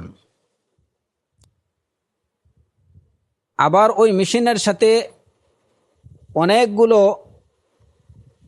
parts add করা হলো, যেগুলো চায়না, মালয়েশিয়া, বাংলাদেশ, তারপরে এই যে আপনার ধুলাইখাল, এই সব কিছু মিলিয়ে ধুলাইখালের বানানো, এই বিভিন্ন জায়গার বানানো পার্টসগুলো ওই মেশিনের সাথে অ্যাড করা হয়েছে। তাহলে কি আর বলা যাবে যে ওই মেশিনটা মেড ইন জাপান? তখন মেশিনটা তার সেই মেড ইন জাপান ওই গুণটাকে হারিয়ে ফেলল, কারণ তার মৌলিকত্ব আর অবশিষ্ট থাকেনি। যেহেতু তার মধ্যে ভ্যারাইটিস পার্টস এসে যোগ হয়েছে, সুতরাং তার আর মৌলিকত্ব ঠিক থাকেনি। তো আল্লাহ আজ্জা ওয়া জাল তিনি হচ্ছেন চিরন্তন। যদি কেউ তার মধ্যে সৃষ্ট কোনো গুণকে তার সাথে সম্পৃক্ত করতে চায়, তাহলে তার এ দাবির অর্থ হচ্ছে সে আল্লাহ সুবহানাহু ওয়া তাআলাকে মখলুক বা সৃষ্ট বানাতে চায়। এবং এই যে তাদের যারা কোরআনে কারীমকে মখলুক বা সৃষ্ট বলে, বা আল্লাহ সুবহানাহু ওয়া তাআলার কালামকে সৃষ্ট বলে, তাদের মূল দলিলটা হচ্ছে এটাই, আল্লাহু খালিকু কুল্লি শাই। আল্লাহু খালিকু কুল্লি শাই, যে আল্লাহ সব কিছুর সৃষ্টিকর্তা। যেহেতু কোরআনও হচ্ছে একটা শাই, সুতরাং কোরআনও মখলুক, এটাকে আল্লাহ সৃষ্টি করছেন। এটাই হচ্ছে মুতাজিলি সহ অন্যান্য বাতিলপন্থীদের মূল দাবি এবং দলিলটা কিন্তু এটাই। এখন এই দলিলটাকে তারা কিন্তু কীভাবে মিস ইউজ করতেছে এবং এটার জবাব আমরা কিভাবে দিচ্ছি, এই বিষয়গুলো খুব ভালো করে এই সবার খেয়াল রাখতে হবে। অত্যন্ত চমৎকার একটা জবাব এ বিষয়ে দিয়েছেন ইমাম ইবনুল কাইয়িম রাহিমাহুল্লাহ। বলেছেন যে এই খালিকু কুল্লি শাই, সব শাইয়ের বা সব বিষয়ের সৃষ্টিকর্তা তিনি। এখানে আমভাবে, সাধারণভাবে যে বিষয়গুলো বলা হচ্ছে, সেখান থেকে কোরআনটা হচ্ছে খাস, অর্থাৎ এই আমের মধ্যে কোরআন অন্তর্ভুক্ত না, এই কুল্লি শাইয়ের মধ্যে কোরআন অন্তর্ভুক্ত না।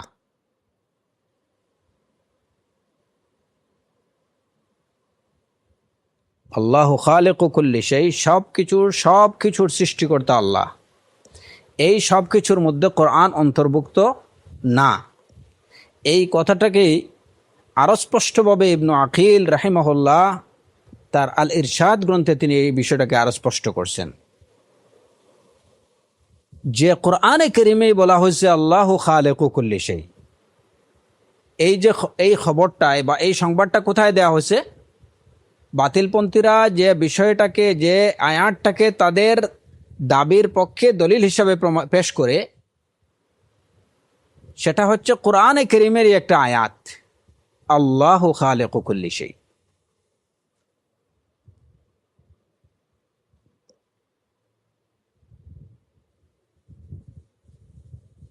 যেহেতু এটা কোরআনে কারীমেরই একটা আয়াত, সুতরাং এটা কোরআনকে এই সংবাদের বা এই কথার বা এই বিষয়ের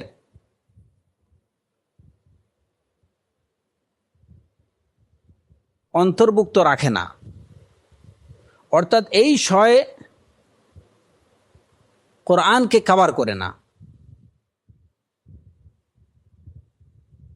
বিষয়টা আপনারা সবাই একটু মনোযোগ দিয়ে বোঝার চেষ্টা করবেন, তখন সহজ হয়ে যাবে। আল্লাহু খালিকু কুল্লি শাই, সব কিছুর সৃষ্টিকর্তা আল্লাহ। এই খবরটা কোথায় দেওয়া হয়েছে? এই আয়াতটা কোথাকার? কোরআনে কারীমের। কোরআনে কারীমের এই আয়াতটা কোরআনে কারীমে বর্ণিত।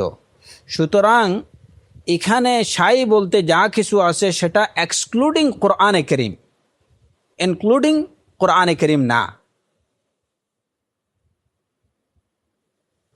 যত শয় আছে সব কিছুর সৃষ্টিকর্তা আল্লাহ, অ্যাকসেপ্ট কোরআনে কারীম। কারণ এই আয়াতটা বা এই সংবাদটা কোথায় দেয়া হচ্ছে? কোরআনে কারীমে। সুতরাং যেখানে এই সংবাদটা দেয়া হচ্ছে ওই ক্ষেত্রটা বা ওই বিষয়টা কিন্তু এর অন্তর্ভুক্ত না। এটা কিভাবে? এর এর এর প্রমাণটা কি? আমরা এই যে কথা বললাম, বা এই যে ইবনু আকিল রাহিমাহুল্লাহ এই যে কথা বললেন, এর প্রমাণটা কি? তিনি বলেন যে আমি এর প্রমাণ কোরআনে কারীমে পেয়ে গেছি। যেহেতু কোরআনে কারীমেই বলা হচ্ছে বা কোরআনে কারীমের মাধ্যমেই জানান দেয়া হচ্ছে আল্লাহু খালিকু কুল্লি শাই, সুতরাং এই শায়ের মধ্যে কোরআন অন্তর্ভুক্ত না। কারণ যে বিষয় দ্বারা বা যে কথা দ্বারা সংবাদ জানানো হয় সেই কথাটা কিন্তু সংবাদের অন্তর্ভুক্ত না। যে কথা দ্বারা সংবাদ জানানো হয় সেটা কিন্তু সংবাদের অন্তর্ভুক্ত না।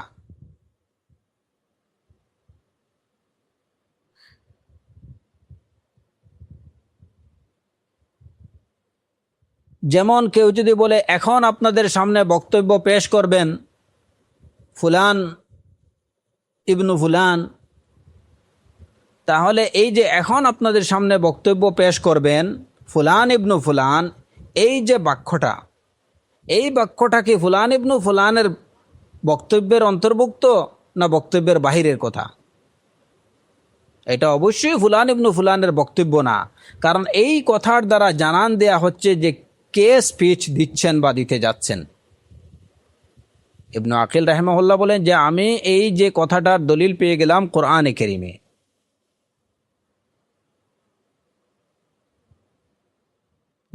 যেমন তিনি আরেকটা কি দিয়েছেন, যেমন একজন লোক যদি বলে যে লা আতাকাল্লামুল ইয়াউমা কালামান,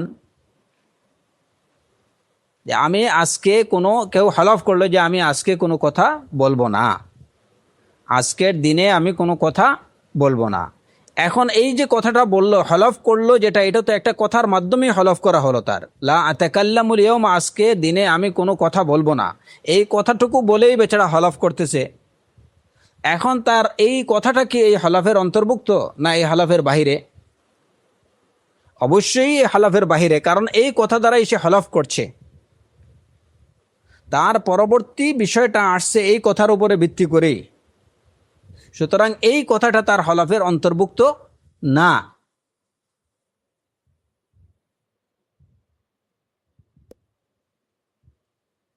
তো ঠিক এমনিভাবে কোরআনে কারীমের মাধ্যমে জানান দেয়া হচ্ছে আল্লাহু খালিকু কুল্লি শাই।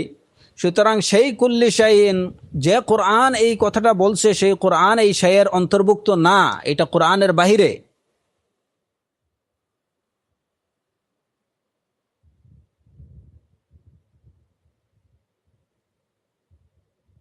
ইবনে আকিল রাহিমাহুল্লাহ বলেন যে আমি এরপরে বিষয়টা চিন্তা করলাম, দেখলাম যে এই বিষয়টা কোরআনে কারীমেই বিদ্যমান আছে। মারিয়াম আলাইহিসসালাতু ওয়াসসালামের ঘটনার মধ্যে আমি এই বিষয়ের আমার এই দাবির প্রমাণ পেয়ে গেলাম।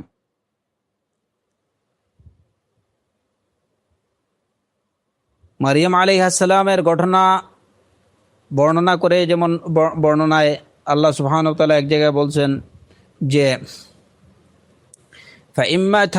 فإما ترين من البشر أحدا فقولي إني نذرت للرحمن صوما فلن أكلم اليوم إنسيا। যদি তুমি কোনো মানুষকে দেখো ফাকুলি, তাহলে তুমি বলো ইন্নী নাযারতু লিররহমানি সাওমা, আমি রহমানের জন্য সওম ও রোজা মানত করছি। ফালান উকাল্লিমাল ইয়াওমা ইনসিয়া, আজকের দিনে আমি কোনো মানুষের সাথে কথা বলবো না। ইন্নী নাযারতু লিররহমানি সাওমান ফালান উকাল্লিমাল ইয়াওমা ইনসিয়া। আল্লাহ আযজা ওয়া জাল মারিয়াম আলাইহিস সালাতু ওয়াস সালামকে জানিয়ে দিলেন যে যখনই তুমি কোনো মানুষ দেখবে তখনই তুমি তাকে বলে দাও ফাকুলি ইন্নী নাযারতু লিররহমানি সাওমা ফালান উকাল্লিমাল ইয়াওমা ইনসিয়া। এই নির্দেশ তাকে দেয়া হলো যাতে তাকে তার বাচ্চা সম্পর্কে, ঈসা আলাইহিসসালাতু ওয়াসসালাম সম্পর্কে তাকে কেউ কিছু জিজ্ঞেস না করে। কেউ কিছু জিজ্ঞেস করলেই এটা বলে দেবেন নাযারতু লিররহমানি সাওমা ফালান উকাল্লিমাল ইয়াওমা ইনসিয়া। এখন কথা হলো যে ফালান উকাল্লিমাল ইয়াওমা ইনসিয়া, আমি মানত করছি, নাজার করছি, রোজা মানত করছি আমার রহমানের জন্য, অতএব আমি কোনো মানুষের সাথে আজকে কোনো কথা বলবো না। মানত করলেন যে তিনি কোনো মানুষের সাথে কথা বলবেন না। এই যে কথাটা, এটাও তো তিনি বলছেন কথার মাধ্যমে, লান উকাল্লিমাল ইয়াওমা ইনসিয়া, আমি কারোর সাথে কথা বলবো না, এটাও তো একটা কথা। এখন কি এই কথাটা তার ওই মানতের অন্তর্ভুক্ত? এখন কি কেউ তাকে বলবে যে আপনি বললেন যে আপনি কথা বলবেন না, এই তো আপনি কথা বলছেন, আমি কথা বলবো না, এটাও তো একটা কথা। তো এই কথা বলার মাধ্যমে কি তিনি তার নজর ভাঙ্গা হয়ে গেল? তিনি তার নজর ভঙ্গ করলেন না। এই কথার মাধ্যমে তিনি যে নজর পালন করছেন সেই নজরের জানান দেয়া হচ্ছে। সুতরাং যে বিষয়ের দ্বারা জানান দেয়া হয় ওই বিষয়টা কিন্তু মূল বিষয়ের বহির্ভূত হয়ে থাকে। যে কোরআনে করিম দ্বারা আল্লাহ সুবহানাহু ওয়া তাআলা জানান দিলেন আল্লাহু খালিকু কুল্লি শাই, সেই শায়ের বহির্ভূত হলো কোরআনে করিম। সুতরাং এই দাবি করা যাবে না এই আয়াত দিয়ে যে আল্লাহু খালিকু কুল্লি শাই, যে আল্লাহ সব কিছুর সৃষ্টিকর্তা। যেহেতু কোরআনে করিম একটা শাই, সুতরাং কোরআন মখলুক, এই দাবিটা সম্পূর্ণরূপে অবান্তর।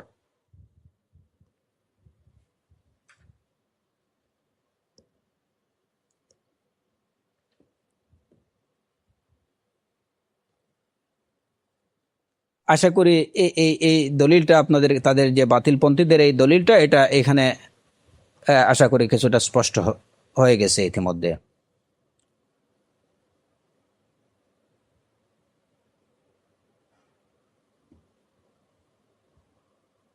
বাতিলপন্থীদের আরেকটা দাবি হচ্ছে যে কোরআনে কারীমে ঈসা আলাইহিস সালাতু ওয়াস সালাম সম্পর্কে আল্লাহ আযজা ওয়া জাল্লা বলেছেন ওয়া কালিমাতুহু আলকাহা ইলা মারইয়াম ওয়া রূহুম মিনহু, ওয়া কালিমাতুহু আলকাহা ইলা মারইয়াম ওয়া রূহুম মিনহু। তার কলিমা বা তার কথা যা তিনি ঢেলে দিয়েছেন মারিয়ামের নিকট, ও রূহুম মিনহু, এবং তিনি হচ্ছেন তার পক্ষ থেকে রূহ। এই আয়াত দ্বারাও বাতিলপন্থীরা প্রমাণ করার চেষ্টা করে যে কালিমাটা হচ্ছে বা এই যে কালাম হচ্ছে মখলুক। ওয়া কালিমাতুহু আলকাহা ইলা মারইয়াম, তার কথা তিনি মারইয়ামের নিকট পাঠিয়ে দিলেন।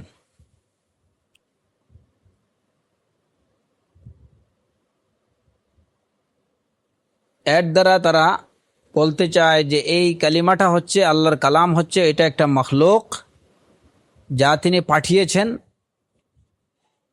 এবং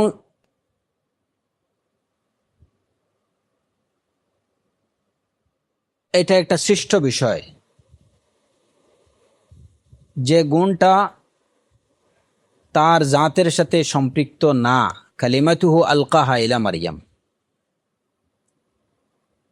যে কারণেই তিনি এই কালিমা বা এই যে কালাম এইটাকে তিনি পাঠিয়েছেন কার কাছে, ঢেলে দিয়েছেন আলকাহা ইলা মারিয়াম, মারিয়াম আলাইহিস সালামের নিকট। আসলে এর জবাব কি, এটা একদম মানে এটা কোনো দলিল হতে পারে না। তারপরেও তাদের এই শুবহাত দূর করার জন্য আমরা বলছি যে এখানে ও কালিমাতুহু আলকাহা ইলা মারিয়াম এর অর্থ হচ্ছে আল্লাহ সুবহানাহু ওয়া তাআলা ঈসা আলাইহিস সালাতু ওয়াস সালামকে সৃষ্টি করছেন কালিমার দ্বারা। যে কালিমা তিনি একটি কথার দ্বারা, যে কথার তিনি পাঠিয়েছেন জিবরিল আলাইহিস সালাতু ওয়াস সালামের মাধ্যমে মারিয়াম আলাইহিস সালামের নিকট। জিবরাইল আলাইহিস সালাতু ওয়াস সালাম মারিয়াম আলাইহিস সালামের মধ্যে রূহ ফুঁকে দিয়েছেন, এবং ঈসা আলাইহিস সালাতু ওয়াস সালাম এই কালিমা থেকে বা এই কথা থেকেই তিনি সৃষ্টি লাভ করেছেন। এর অর্থ এটা না যে ঈসা আলাইহিস সালাতু ওয়াস সালাম তিনি নিজেই হচ্ছেন কালিমা।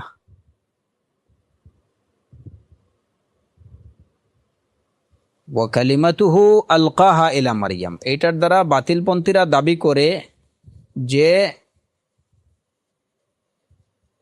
এখানে আল্লাহ আজ্জা ওয়া জাল্লা কি বলছেন, কালিমাতুহু তার কালিমা তিনি পাঠিয়ে দিয়েছেন মারিয়ামের নিকট। তো মারিয়ামের নিকট কালিমা পাঠিয়ে দিয়েছেন, সেটাই তো ঈসা আলাইহিস সালাতু ওয়াস সালাম সম্পর্কে বলা হয়েছে যে ঈসা আলাইহিস আল্লাহ সুবহানাহু ওয়া তাআলা ঈসা আলাইহিস সালামকে পাঠিয়েছেন মারিয়াম আলাইহিস সালাতু ওয়াস সালামের গর্ভে। তো সুতরাং ঈসা হলেন আল্লাহর কলিমা, আল্লাহর কথা। আর এর মধ্যে তো কোনো কি নেই, সন্দেহ নেই যে ঈসা আলাইহিস সালাতু ওয়াস সালাম হলেন মখলুক। সুতরাং আল্লাহর কলিমা হচ্ছে বা আল্লাহর কালাম হচ্ছে মখলুক। বাতিলপন্থীদের দাবি হলো এইটুকু। তো এটা অত্যন্ত সুস্পষ্ট যে বিষয়টা একদম একটা স্টুপিড বিষয়, যে এখানে আল্লাহ সুবহানাহু ওয়া তাআলা বলছেন যে তিনি ঈসা আলাইহিস সালাতু ওয়াস সালামকে সৃষ্টি করছেন তার কলিমার মাধ্যমে, তার কথার মাধ্যমে, যে কথা তিনি পাঠিয়েছেন জিবরাইল আলাইহিস সালাতু ওয়াস সালামের মাধ্যমে মারিয়াম আলাইহিস সালামের নিকট। জিবরাইল আলাইহিস সালাম মারিয়াম আলাইহিস সালামের মধ্যে রূহ ফুঁকে দিয়েছেন, যার থেকেই ঈসা আলাইহিস সালাতু ওয়াস সালাম সৃষ্টি লাভ করছেন। এর অর্থ এটুকু না যে ঈসা আলাইহিস সালাম তিনি নিজেই হচ্ছেন কালিমা। ওয়া কালিমাতুহু আলকাহা ইলা মারিয়াম, আয়াতের মধ্যেই তাদের দাবির খণ্ডনটা বিদ্যমান রয়েছে যে আল্লাহর কালিমা তিনি পাঠিয়েছেন কার কাছে, ইলা মারিয়াম। এর অর্থ তো কোনোভাবেই এটা হতে পারে না যে ঈসা আলাইহিস সালাম তিনি নিজেই হয়েছেন একটা কালিমা। ওয়া রূহুম মিনহু, আল্লাহর পক্ষ থেকে রূহ অর্থাৎ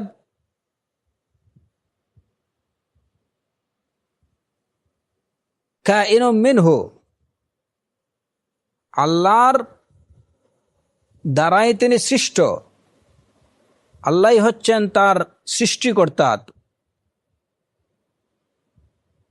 তিনি হচ্ছেন ঈসা আলাইহিস সালাতু ওয়াস সালাম হচ্ছেন রূহুম মিনাল আরওয়াহিল্লাতী খালাকাহা আল্লাহ, আল্লাহর সৃষ্ট রূহগুলোর মধ্য হতে একটা রূহ। তো এটার অর্থ এটুকু না যে ঈসা আলাইহিস সালাতু ওয়াস সালাম আল্লাহর রূহ, কিংবা ঈসা আলাইহিস সালাতু ওয়াস সালাম হচ্ছেন আল্লাহর কলিমা, যার ভিত্তিতে এটা দাবি করা যেতে পারে যে কালিমা হচ্ছে সৃষ্ট। কালিমার দ্বারা আয়াতের অর্থ হচ্ছে যে আল্লাহ সুবহানাহু ওয়া তাআলা তার কালিমার দ্বারা ঈসা আলাইহিস সালাতু ওয়াস সালামকে সৃষ্টি করেছেন, এবং তিনি হচ্ছেন আল্লাহর সৃষ্ট রূহগুলোর মধ্য হতে একটি রূহ। অতএব তাদের এই যে দাবিটা, এই দাবিটাও সম্পূর্ণ একটা বাতিল এবং অবান্তর একটা দাবি। তো মূলত কোরআন মখলুক কিংবা আল্লাহর কালাম মখলুক, এসব বিষয়ে বাতিলপন্থীদের এই দাবিগুলো সম্পর্কে সুস্পষ্ট ধারণা রাখা এবং তাদেরকে কিভাবে এই বাতিল দাবিগুলোকে প্রতিহত খণ্ডন করা যায় সেগুলো সম্পর্কে একটা স্বচ্ছ জ্ঞান রাখা আমাদের প্রত্যেকের জন্য আবশ্যক। এই কারণে যে এইটুকু মনে করার কোনো কারণ নেই যে খালকুল কোরআনের ফিতনার মধ্যে এটা ইমাম আহমদ ইবনে হাম্বল রাহিমাহুল্লাহর সময়ে এটা গত হয়ে গেছে, পুনরায় এই ফিতনা আসার কোনো সম্ভাবনা নেই, এরকম মনে করার কোনো কারণ নেই। বরং আল্লাহ সুবহানাহু ওয়া তাআলা উম্মতে মুসলিমাকে হেফাজত করুন, এই ফিতনাটা আরও অনেক ভয়ঙ্কর এবং মারাত্মক রূপ নিয়ে মুসলিম সমাজে আসতেছে এবং এখনই এর যে পূর্বাভাসগুলো ইতিমধ্যে শুরু হয়ে গেছে।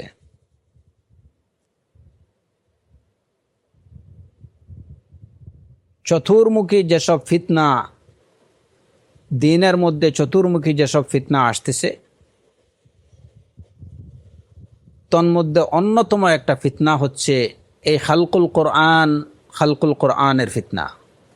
অন্যতম একটা ফিতনা হচ্ছে আল্লাহ সুবহানাহু ওয়া তাআলার কালাম সম্পর্কিত ফিতনা। অন্যতম ফিতনা হচ্ছে আল্লাহ সুবহানাহু ওয়া তাআলার আসমা এবং সিফাত সম্পর্কিত ফিতনা। কোনোভাবেই আপনারা নিশ্চিন্ত হয়ে যাবেন না যে এগুলা অতীতে হয়ে গেছে, আর হওয়ার কোনো সম্ভাবনা নেই, মুঠেই না। বরঞ্চ বর্তমানে এবং আগামী দিনগুলোতে এই ফিতনাগুলো আরও মারাত্মক এবং চরম আকারে, চরম রূপে এগুলা আবির্ভূত হচ্ছে। যে কারণে এই মুহূর্ত থেকেই প্রত্যেকের এসব বিষয়ে সুস্পষ্ট জ্ঞান রাখা দরকার, নতুবা এই ফিতনা থেকে পরিত্রাণ, নাজাত লাভের কোনো পথ থাকবে না। বিশুদ্ধ ইলম, আল্লাহ সুবহানাহু ওয়া তাআলার রাহমা, তার সাহায্য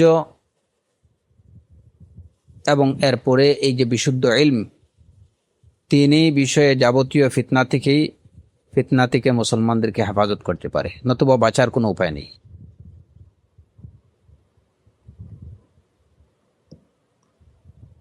যে কারণে এই বিষয়গুলো সম্পর্কে আমরা অনেকক্ষণ একটু ডিটেলস আলোচনার প্রয়োজন মনে করছি এবং যতটুকু সম্ভব হয়েছে আমাদের,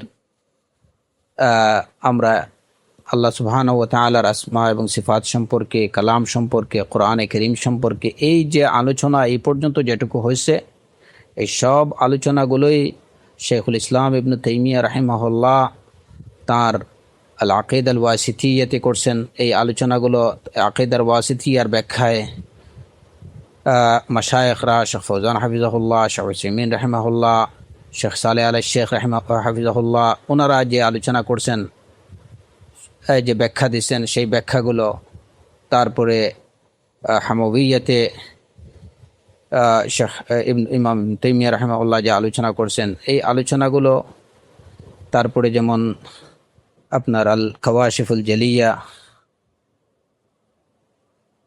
জালিয়াতে যে আলোচনা আসছে, এইখান থেকেই কিন্তু এই সব গ্রন্থ থেকেই একটা সারসংক্ষেপ, এইসব গ্রন্থে যে আলোচনা করা হয়েছে এত বিষয়ে, সেই আলোচনার একটা সারসংক্ষেপ আপনাদের সামনে উপস্থাপনের চেষ্টা করছি এবং এই উপস্থাপনে যতটুকু শুদ্ধ হয়েছে সেটুকু আল্লাহ সুবহানাহু ওয়া তাআলার পক্ষ থেকে, এবং আল্লাহ সুবহানাহু ওয়া তাআলা এর জন্য আমাদের উলামায়ে কেরামদেরকে জাযায়ে খায়ের দান করুন। আর এই আলোচনাতে যদি কোনো ত্রুটি বিচ্যুতি যেটুকু হয়েছে বা যদি কোনো বিচ্যুতি হয়ে থাকে, তাহলে সেটা আমার পক্ষ থেকে এবং শয়তানের পক্ষ থেকে। আমি তোর জন্য আল্লাহ সুবহানাহু ওয়া তাআলার কাছে ক্ষমা প্রার্থনা করছি। এবং আমি আমার ইখওয়ান এবং আখাওয়াতদেরকে আবারও বলছি যে শয়তান যেন আমাদের কারো মনে এই ওয়াসওয়াসা না দেয় যে আসমা সিফাত সম্পর্কিত বা এই যে আলোচনাগুলো, এগুলো ব্যাকডেটেড, এগুলার বর্তমান সময়ে কোনো প্রয়োজন নেই, কিংবা এগুলা হচ্ছে অপ্রয়োজনীয় আলোচনা কিংবা অনর্থক টাইম পাসিং, এরকম কোনো ওয়াসওয়াসা যেন কারো মনের মধ্যে না আসে। কারণ এই আলোচনাগুলো প্রকৃত অর্থে একজন মুসলিম এবং একজন মুমিনার জীবনে এই আলোচনাগুলোর প্রয়োজন। এই বিষয়গুলোর জানার প্রয়োজন খাবার এবং পানির প্রয়োজনীয়তা থেকে অনেক অনেক বেশি। কারণ কি? কারণ হচ্ছে যে খাবার বা পানির অভাবে একজন মানুষের তার জীবন নষ্ট হতে পারে, তার ইহকালটা শেষ হয়ে যেতে পারে। কিন্তু এই যে বিষয়গুলো, এই বিষয়গুলোর অভাবে, সঠিকভাবে না জানার কারণে, কিংবা এই বিষয়গুলো সম্পর্কে যদি কেউ ভুল ধারণা, ভুল জ্ঞান থাকে, তাহলে এ কারণে তার ইহকাল এবং পরকাল দুইটাই বিনষ্ট হয়ে যাবে। খাসিরাত দুনিয়া ওয়াল আখিরাহ, যালিকা হুয়াল খুসরানুল মুবিন। কারণ যদি একজন লোকের আল্লাহ সুবহানাহু ওয়া তাআলার আসমা এবং সিফাত সম্পর্কে তার যদি সঠিক আকীদা না থাকে, তাহলে তার ঈমান অবশ্যই পরিপূর্ণতা পাবে না, তার ঈমান পরিপূর্ণ হবে না। একজন লোক যদি আল্লাহর আসমা এবং সিফাত সম্পর্কে বাতিল বিশ্বাস পোষণ করে, তাহলে সেটা হয়তো তাকে কুফর এবং শিরকে নিয়ে যাবে। তাহলে অন্যান্য আমল ইবাদতগুলো তার কোনো কাজে আসবে না। একজন লোক যদি আল্লাহর কালাম সম্পর্কে মনে করে বা কোরআনে কারীম সম্পর্কে মনে করে যে এটা মখলুক, এটা সৃষ্ট একটা বিষয়, তাহলে এটা তার যে অন্যান্য এই কোরআনের মাধ্যমে যে আদেশ নিষেধগুলো, শরীয়তের যে আদেশ নিষেধগুলো প্রবর্তিত হয়েছে, সেই আদেশ নিষেধগুলোকে সে নতুন সৃষ্ট বিষয় মনে করবে। যেহেতু কোরআন সৃষ্ট, সুতরাং কোরআনের অন্তর্ভুক্ত বিষয়গুলো, এগুলাকে অবশ্যই সে সৃষ্ট মনে করবে এবং সেখান থেকে এগুলার অল্টারনেশন, এগুলার মডিফিকেশনের চিন্তাভাবনা খুব সহজেই সে করবে।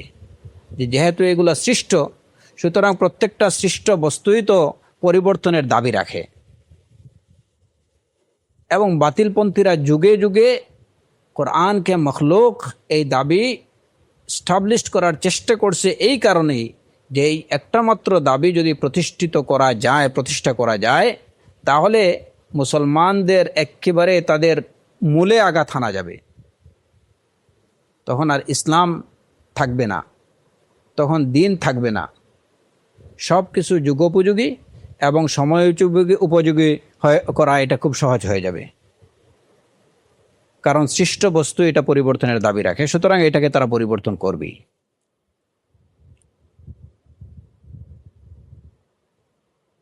তো এইসব কারণে এই বিষয়গুলোর প্রতি অন্যান্য যে কন্টেম্পোরারি যে বিষয়গুলো আছে, ওইগুলা থেকেও এইগুলা হাজার হাজার গুণ বেশি গুরুত্বপূর্ণ একজন মুসলমানের, একজন মুমিনের জীবনে, অনেক বেশি গুরুত্বপূর্ণ।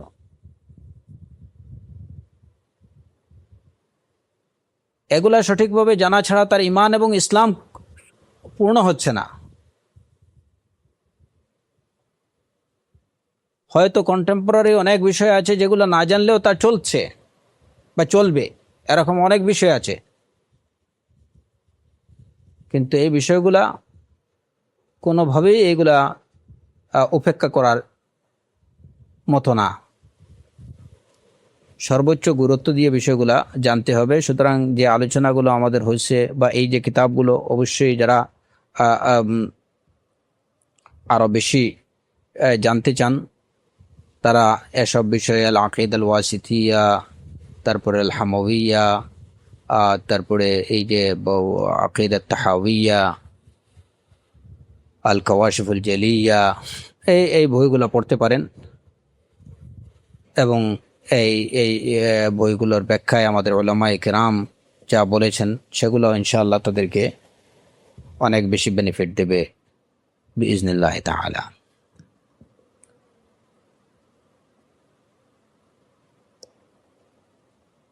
আর এখানে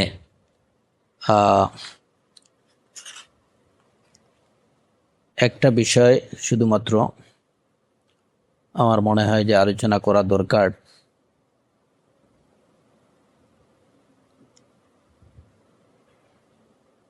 যদিও আলোচনাটা আমরা ইতিমধ্যে করছি আলহামদুলিল্লাহ,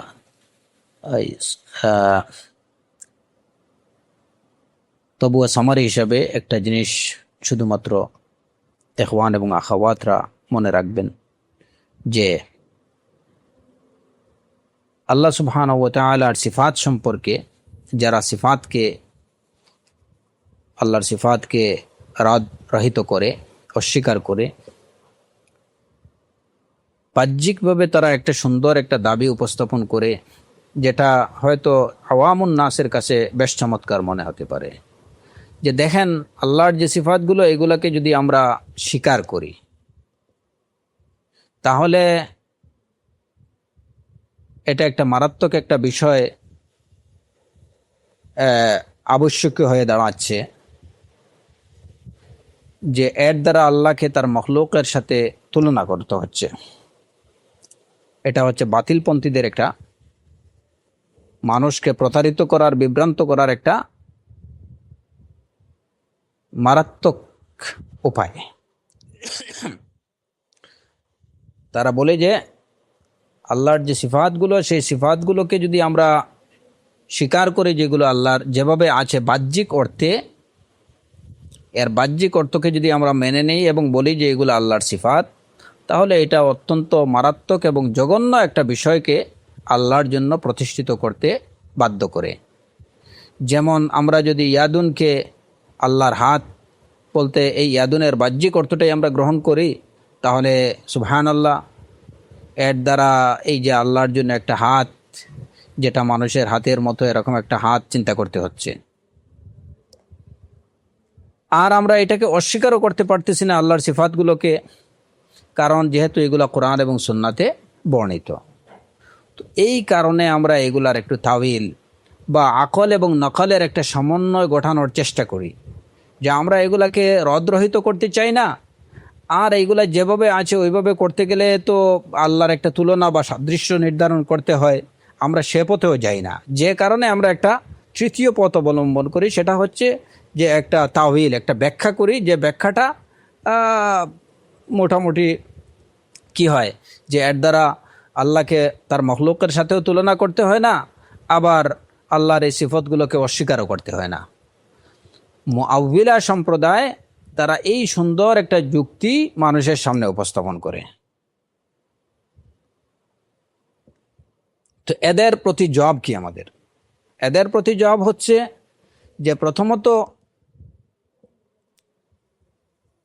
তোমরা এই যে কথা বললে যে আল্লাহ সুবহানাহু ওয়া তাআলার সিফাতগুলোকে যেভাবে আছে সেই বাহ্যিক অর্থে যদি আমরা স্বীকার করে নেই, তাহলে এর দ্বারা মখলুকের সাথে আল্লাহর তুলনা করতে হচ্ছে। তোমাদের এই দাবিটা হচ্ছে একটা ভণ্ডামি ছাড়া আর কিছু না। তার কারণ যে আল্লাহর সিফাতগুলোকে মখলুকের সিফাতের ন্যায় তো মনে করবে কেন? আল্লাহর সিফাতগুলোকে তো আল্লাহর সিফাতের মতো চিন্তা করবে। তো তোমরা সবসময় আল্লাহকে মখলুকের মতো চিন্তা করো, যে কারণেই তোমাদের দ্বারা আল্লাহর সিফাতগুলোর বাহ্যিক অর্থ মেনে নেওয়া তোমাদের জন্য তোমরা নিতে পারো না। আমরা আল্লাহকে, আহলুস সুন্নাহ ওয়াল জামাআতরা আল্লাহকে আল্লাহর মতোই এবং আল্লাহর সিফাতগুলোকে আল্লাহর শান মুআফিক বলেই মনে করেন, যে কারণে তাদের মনে কখনো এই সংশয় বা এই সন্দেহ আসে না যে এগুলো আল্লাহ হয়তো মখলুকের সিফাতের মতো। আমরা যখন বলি ইয়াদুল্লাহ, আমরা যখন বলি আইনুল্লাহ, আমরা যখন বলি ওয়াজহুল্লাহ, তখন এটা আমাদের কল্পনাতেও আসে না যে এইগুলা মখলুকের ওয়াজ, মখলুকের ইয়াদ, মখলুকের চেহারা কিংবা মখলুকের চোখ কিংবা মখলুকের হাতের মতো। এটা আমরা কল্পনাও করতে পারি না। আর সেটা কিভাবে করব, যে খালিকের সিফত এটা মখলুকের সিফতের সাথে এটার তুলনা হয় কিভাবে? লাইসা কামিসলিহি শাইউন। অতএব তোমরা এই যে বলো যে এটাকে একটা কারণ হিসাবে দাঁড় করাও যে যদি আমরা এই সিফাতগুলোকে মানি তাহলে মখলুকের সাথে এর একটা সাদৃশ্য হয়ে যাচ্ছে, এটা হচ্ছে তোমাদের ভণ্ডামি ছাড়া আর কিছু না। কারণ তোমরা খালিককে মখলুকের মতোই মনে করো বলে তোমরা সেটা চিন্তা করতে পারো। নতুবা আল্লাহকে যদি আল্লাহর মতো চিন্তা করা হয় তাহলে তার সিফাতগুলোকেও সেভাবে চিন্তা করলে এটা কখনো মখলুকের সাদৃশ্য মনের মধ্যে আসার কোনো প্রশ্নই ওঠে না।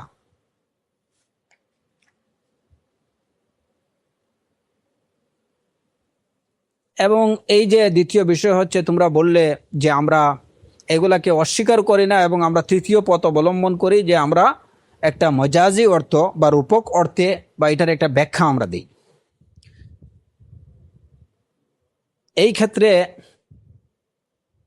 আমাদের কথা হচ্ছে যে কোনো শব্দকে তার বাহ্যিক অর্থ বাদ দিয়ে, বিশেষ করে আল্লাহ সুবহানাহু ওয়া তাআলার যে সিফাতগুলোর বাহ্যিক অর্থকে বাদ দিয়ে ভিন্ন অর্থে যাওয়ার জন্য, যে যখনই ইচ্ছা তখনই তুমি বাহ্যিক অর্থটাকে ফেলে দেবে এবং তোমার ইচ্ছা মতো একটা অর্থ তুমি গ্রহণ করবে, এই অনুমতি তো নেই। যে কারো মনে হলো যে না আমি এই অর্থটা নেব না, আমি আমার অন্য একটা অর্থ গ্রহণ করব, এটা তো হতে পারে না। অবশ্যই একটা নীতি থাকতে হবে, একটা নিয়ম থাকতে হবে যে কখন কোন সময় বাহ্যিক অর্থটাকে বাদ দিয়ে সেটা রূপক অর্থ গ্রহণ করা যাবে কিংবা এর একটা ভিন্ন তাবিল বা ব্যাখ্যা করা যাবে। তো কোনো শব্দকে তার প্রকৃত অর্থ, বাহ্যিক প্রকৃত অর্থ বাদ দিয়ে ভিন্ন অর্থে ব্যবহার করতে হলে দেখতে হবে যে তার মধ্যে একই সাথে অ্যাট এ টাইম চারটা বিষয় পাওয়া যায় কিনা। কোনো শব্দের বাহ্যিক প্রকৃত অর্থকে বাদ দিয়ে তার রূপক কিংবা অন্য কোনো অর্থ গ্রহণ করতে হলে তার মধ্যে একই সাথে চারটা বিষয় পেতে হবে। অর্থাৎ হাকিকতকে বাদ দিয়ে মজাজি অর্থ গ্রহণ করার জন্য চারটা শর্ত, যে চারটা শর্ত একসাথে পেতে হবে। যে একটা পেলাম বাকি তিনটা না পেলে হবে কিংবা তিনটা পেলাম একটা না পেলে হবে, এরকম না, চারটাই একসাথে পেতে হবে। সেই চারটা বিষয় হচ্ছে, এক নাম্বার ওয়ান হচ্ছে যে সেই রূপক অর্থটা হতে হবে এমন যেটাকে, এবং এটা আমরা বলছি যে আল্লাহ সুবহানাহু ওয়া তাআলার সিফাত কিংবা এই যে কোনো আরবি শব্দগুলোর বিষয়ে, আরবি শব্দ যদি হয় তাহলে তার হাকিকি বা বাহ্যিক অর্থটাকে বাদ দিয়ে রূপক অর্থ গ্রহণ করতে হলে প্রথম শর্ত হচ্ছে যে ওই অর্থটা অবশ্যই আরব ভাষায় ব্যবহৃত হয় এরকম একটা অর্থ হতে হবে। আরবি ভাষায় ব্যবহৃত হয় এরকম একটা অর্থ হতে হবে। এখন শব্দটা আরবি, আপনি এমন একটা রূপক অর্থ নিয়ে আসলেন এই শব্দের, যে কোনোভাবেই আরবি ভাষায় ওই শব্দটা, ওই অর্থ, এই শব্দের এই অর্থটা কোনোভাবেই এটা কি করে না, আরবি ভাষাবিদ কেউ কোনো খালে ওই অর্থ গ্রহণ করেননি, এরকম কোনো অর্থ হতে পারবে না। অর্থাৎ আপনি যে অর্থটা গ্রহণ করবেন সেই অর্থটা হতে হবে এমন যে সেটাকে ওই ভাষায় এই অর্থটাকে সাপোর্ট করে এরকম একটা অর্থ হতে হবে। দ্বিতীয় বিষয় হচ্ছে যে সুস্পষ্ট কোনো প্রমাণ কিংবা এরকম কোনো যুক্তি থাকতে হবে, সুস্পষ্ট কোনো দালিলিক প্রমাণ কিংবা কোনো বুদ্ধিভিত্তিক প্রমাণ থাকতে হবে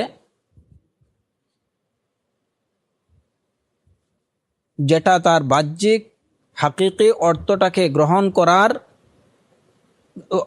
বাহ্যিক প্রকৃত অর্থটাকে বাদ দিয়ে মাজাজি অর্থ গ্রহণে বাধ্য করে। মানে আপনি যদি একটা শব্দের তার বাহ্যিক অর্থ বাদ দিয়ে তার রূপক অর্থ গ্রহণ করতে যান, তাহলে অবশ্যই সেখানে এরকম কোনো কারণ বিদ্যমান থাকতে হবে যে কারণটা আপনাকে বাহ্যিক অর্থটাকে বাদ দিতে বাধ্য করছে এবং রূপক অর্থ গ্রহণ করতে বাধ্য করছে। এরকম কোনো কারণ, সে কারণটা হতে পারে দলিল মানে প্রমাণ ভিত্তিক, কিংবা সেটা বুদ্ধিভিত্তিক কোনো প্রমাণ থাকতে হবে। যে প্রমাণটা আপনাকে এমন কোনো কারণ থাকতে হবে যে কারণটা আপনাকে তার প্রকৃত অর্থটাকে বাদ দিতে বাধ্য করছে এবং রূপক অর্থ গ্রহণ করতে বাধ্য করছে।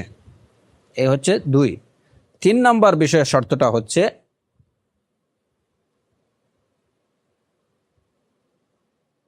যে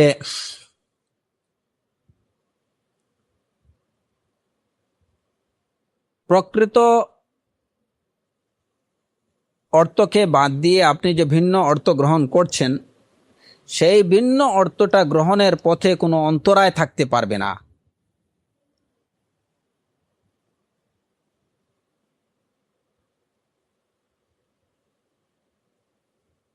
তার মানে যে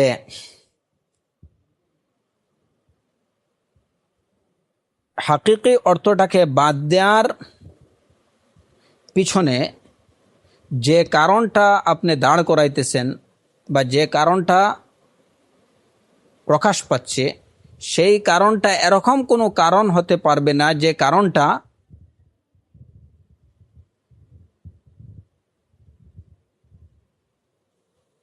প্রকৃত অর্থকে বাদ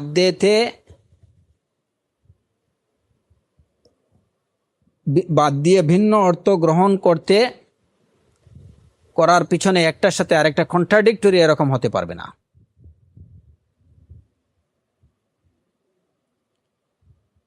যে আপনি প্রকৃত অর্থকে বাদ দেবেন, যে কারণে বাদ দিচ্ছেন এই কারণটা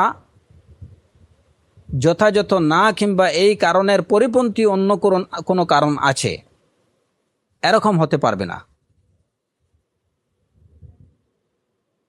সুবহানাল্লাহ। বিষয়টাকে আর একটু স্পষ্ট করে যদি আমরা বলি, তাহলে এটার অর্থ হচ্ছে যে আপনি যখন কোনো মাজাজি হাকিকি অর্থটাকে বাদ দিয়ে মাজাজি অর্থ গ্রহণ করবেন, তখন যে কারণে আপনি মাজাজি অর্থটা গ্রহণ করছেন, সেই মাজাজি অর্থটা রূপক অর্থটা গ্রহণের পরিপন্থী কোনো কারণ, সেই রূপক অর্থটা গ্রহণের পরিপন্থী কোনো কারণ বিদ্যমান থাকতে পারবে না।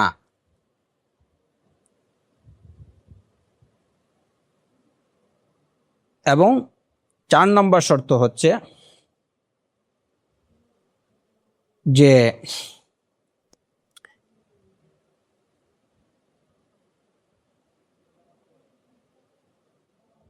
যিনি কথাটা বলছেন এবং এই কথার দ্বারা তিনি তার বাহ্যিক অর্থটা মিন করছেন না, বরং রূপক অর্থ তিনি তার উদ্দেশ্য হচ্ছে এর রূপক অর্থ গ্রহণ করা, তিনি সে বিষয়টা তার বক্তব্যে সেটা সুস্পষ্ট থাকবে। বিশেষ করে যে জায়গাতে কোনো বিষয় সুস্পষ্ট করে বলার ক্ষেত্র, মানে যেখানে কোনো বিষয় সুস্পষ্ট করে বলার প্রয়োজন, সেই ক্ষেত্রে এটা কেবল সেই ক্ষেত্রে যে যেখানে ওই বিষয়টা সুস্পষ্ট করে দেয়া আবশ্যক। 4 নম্বর বিষয়টা হচ্ছে যে যেখানে যে বিষয়টা সুস্পষ্ট করে দেয়া আবশ্যক, ওই জায়গাতে স্পিকার যে কথা বলতেছেন তিনি তার কথার দ্বারা বাহ্যিক প্রকৃত অর্থটা তার উদ্দেশ্য না, তিনি ভিন্ন অর্থ বা রূপক একটা অর্থ তিনি মিন করছেন। এই বিষয়টা তাকে বলে দিতে হবে যে আমি এখানে যে কথাটা বলছি এর বাহ্যিক অর্থ না, এটা রূপক অর্থে বলছি। এই কথাটা তিনি তার কথার দ্বারা কিংবা তার বডি ল্যাঙ্গুয়েজ দ্বারা কিংবা তার উপস্থাপন প্রেজেন্টেশন এর দ্বারা তিনি ওই বিষয়টা বুঝাই দিতে হবে যে এখানে অর্থটা রূপক অর্থেই আমি বলছি। এই হচ্ছে 4টা শর্ত। যখন আপনি কোনো শব্দকে তার শব্দের বাহ্যিক হাকিকি অর্থটাকে বাদ দিয়ে রূপক অর্থ যখন গ্রহণ করতে যাবেন তখন এই চারটা বিষয় আপনাকে পেতে হবে। প্রথম বিষয়টা হচ্ছে যে রূপক অর্থটা হবে এমন যে অর্থটাকে ওই ভাষা সাপোর্ট করে।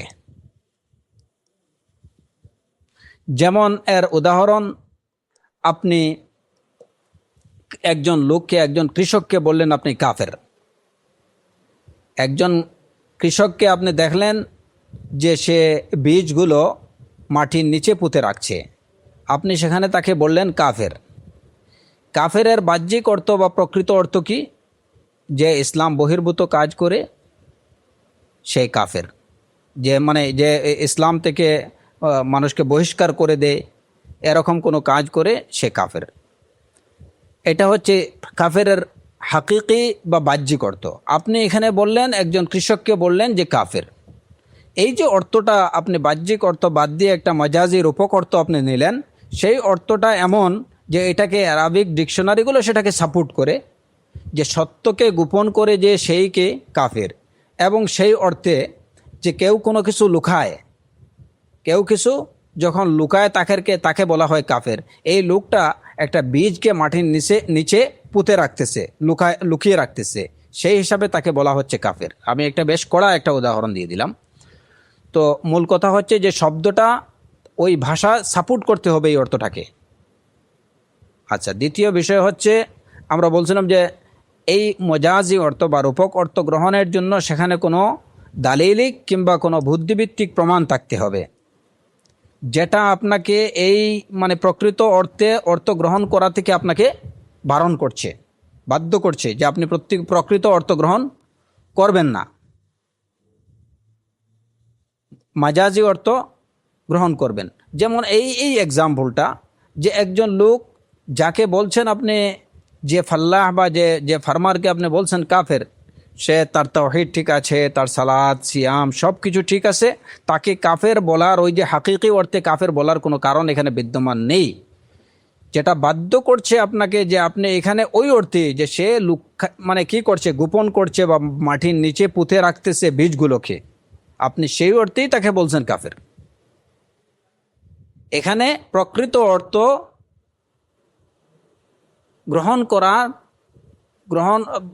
আপনি গ্রহণ করতে পারছেন না, কারণগুলো আপনাকে বাধ্য করছে যে আপনি প্রকৃত অর্থ এখানে নিতে পারবেন না। কারণ ওই লোক তাওহীদের উপরে আছে, ওই লোকের মধ্যে ঈমান এবং ইসলামের সবগুলো বিষয় আছে, তাহলে আপনি কি অর্থে কাফের বলছেন? তো বিষয়টা আপনাকে বাধ্য করছে যে এখানে আপনি এটা মাজাজি অর্থে রূপক অর্থে আপনি গ্রহণ করতে না। এবং তৃতীয় বিষয়ে যেটা শর্ত, যেটা আমরা বললাম যে এখানে কোনো এই যে মানে রূপক অর্থ গ্রহণ করার পিছনে যে কারণটা থাকবে, ওই কারণটা কন্ট্রাডিক্টরি হতে পারবে না।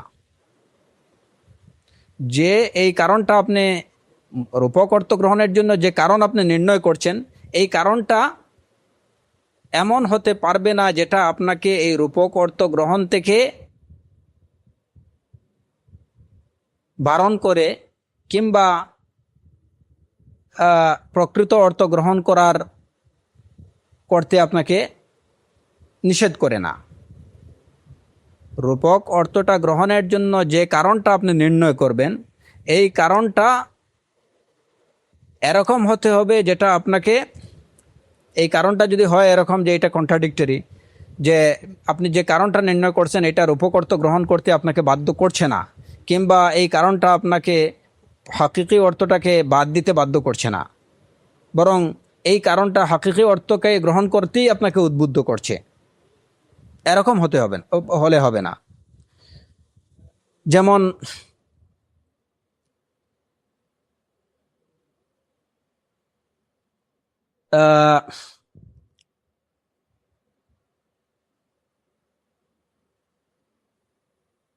যেমন এখানে এই এক্সাম্পলটাই যদি আমরা ধরি, তাহলে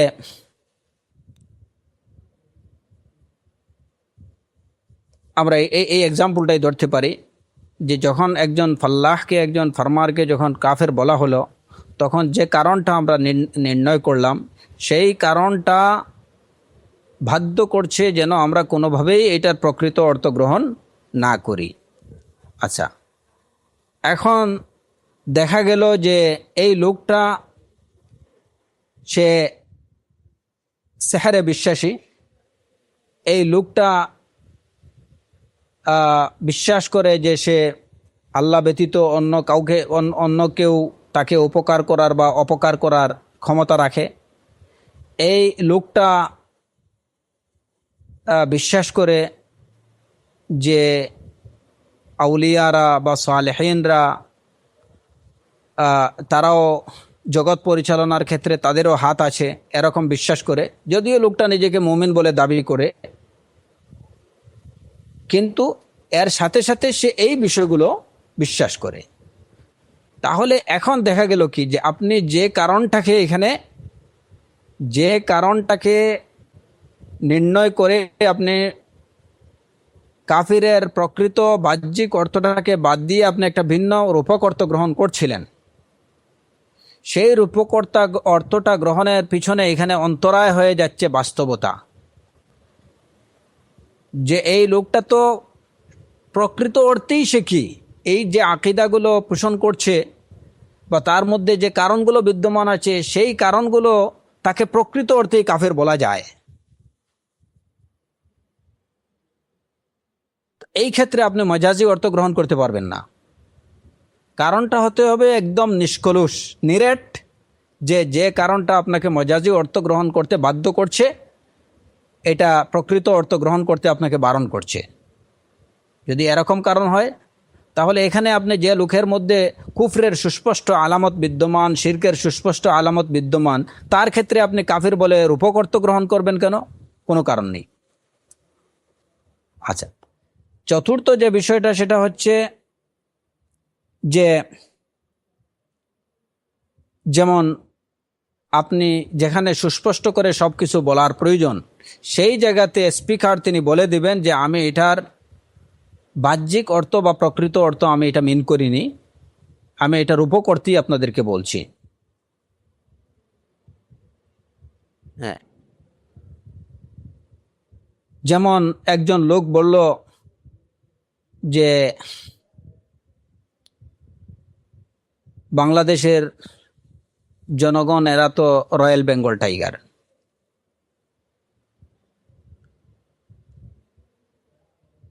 এখন এই যে কথাটা, এই কথাটা তার